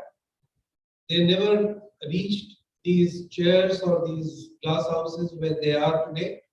They had to be on the field. And this is one message I would like to leave it with you. So I think this is one thing I thought I must share this with you. Incidentally, Deveshwar was my student at IIT Ghaziabad. And when I saw his name, I was more than delighted and happy. And of course, the rest of the other distinguished guests here, including the chief guest. Two thoughts, if you can just, which has been intriguing me always, which intrigues me always when we talk of sustainability. I mean, how do you create a balance? So the industry creates a balance. One side we talk of sustainability and conserving of environment and resources. But when we talk of luxury or retail, what intrigues me is only one aspect that forget about the rest, but the packaging part itself. Have you really looked into it? That how much that can be conserved or the industry is overdoing it?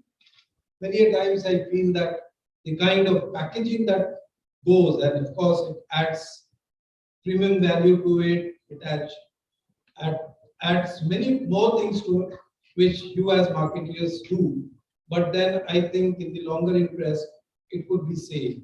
And I could see it in even the food retail chain, etc., etc. Of course, the Amazon example was just shared with us. So I was thinking on those lines. And secondly, when we talked about Ludhiana, we're talking about these segments. The answer, of course, lies what Sachiti was mentioning. Whether we are talking of, there could be premium brands, luxury brands, but then as a value, what do we value? Do we actually value the intrinsic value or which is something visible? So fortunately in my career, I have had the opportunity to travel different parts.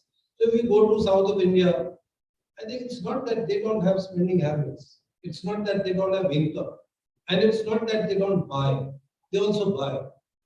But then that's something which is not visible. But when they buy, I think it's not a diamond which someone would buy in Delhi or in Punjab. So that's something also I think it would be a very deep research which would be going in the luxury industry as such. Looking into the intrinsic values and the culture of a particular society. So I think with these thoughts, thank you so much. And once again, and thank you all of you for making it to this day. And it is because of you that this has been successful. Let me confess that till this morning, only thing that was worrying me, whether we'll have empty hall today, whether we'll have that faces to show before our guests. But of course, the trust that I had and we all as a faculty had, you have not let us down. So thank you and a big congratulations. Thank you so much. May I request Professor Bhattacharya to please come, Ashok Bhattacharya, and please give a memento and our little gift to Professor, to Sachin. are a professor. We have a concept of. Yes, I know. Thank you.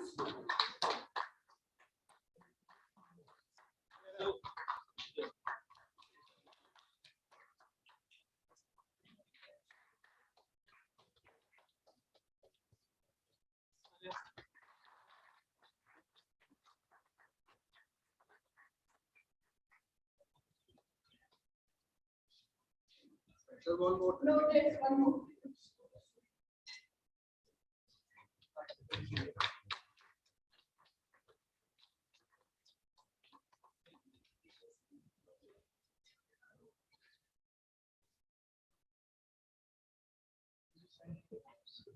Yes. I now request Professor Neerja Arora to please come and present a memento to Sheetalji.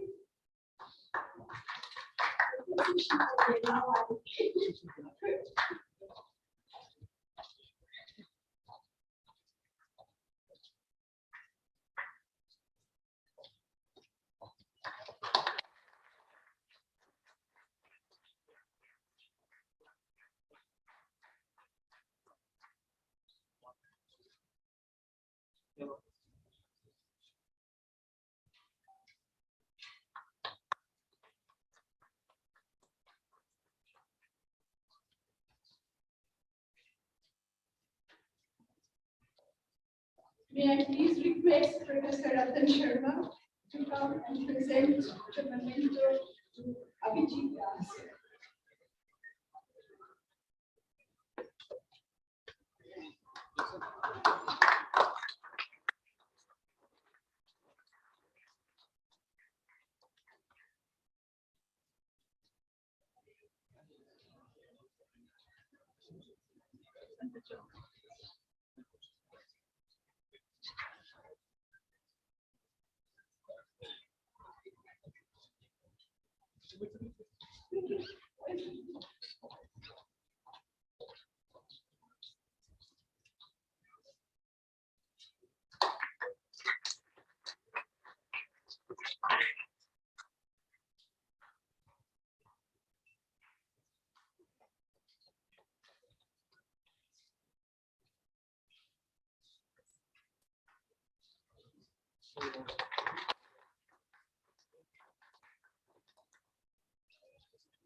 And finally, may I request Professor Sanjay Chaudhary to please come and present the memento to Rajesh. Rajesh.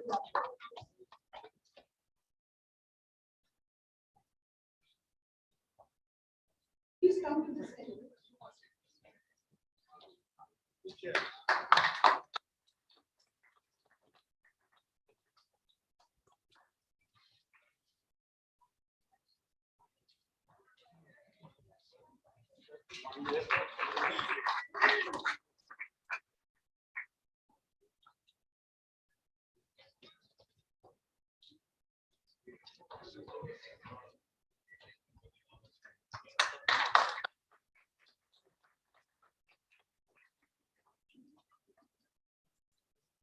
Thanks everybody. Once again, I would request our panelists and faculty members to kindly come for the lunch and students also to come.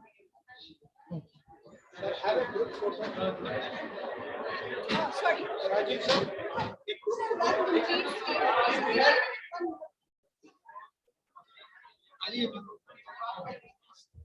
May I now request everyone to kindly rise for the national anthem.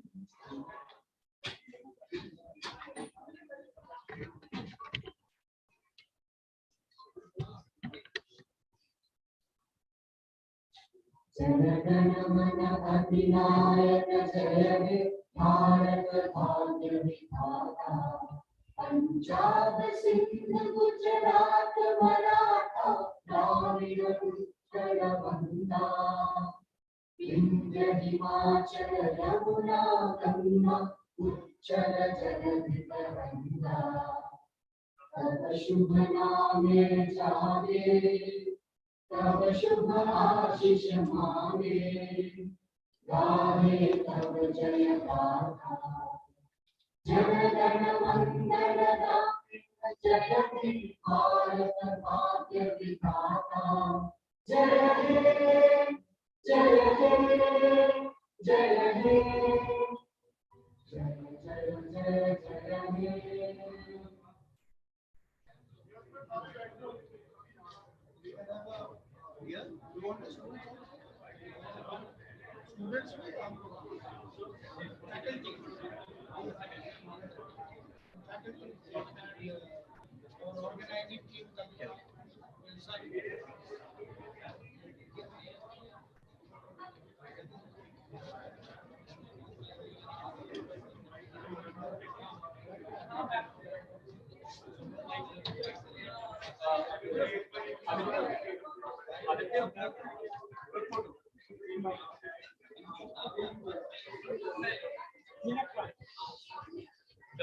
So please.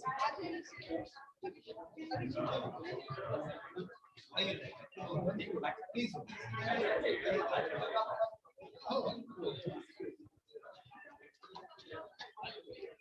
चल रहा ना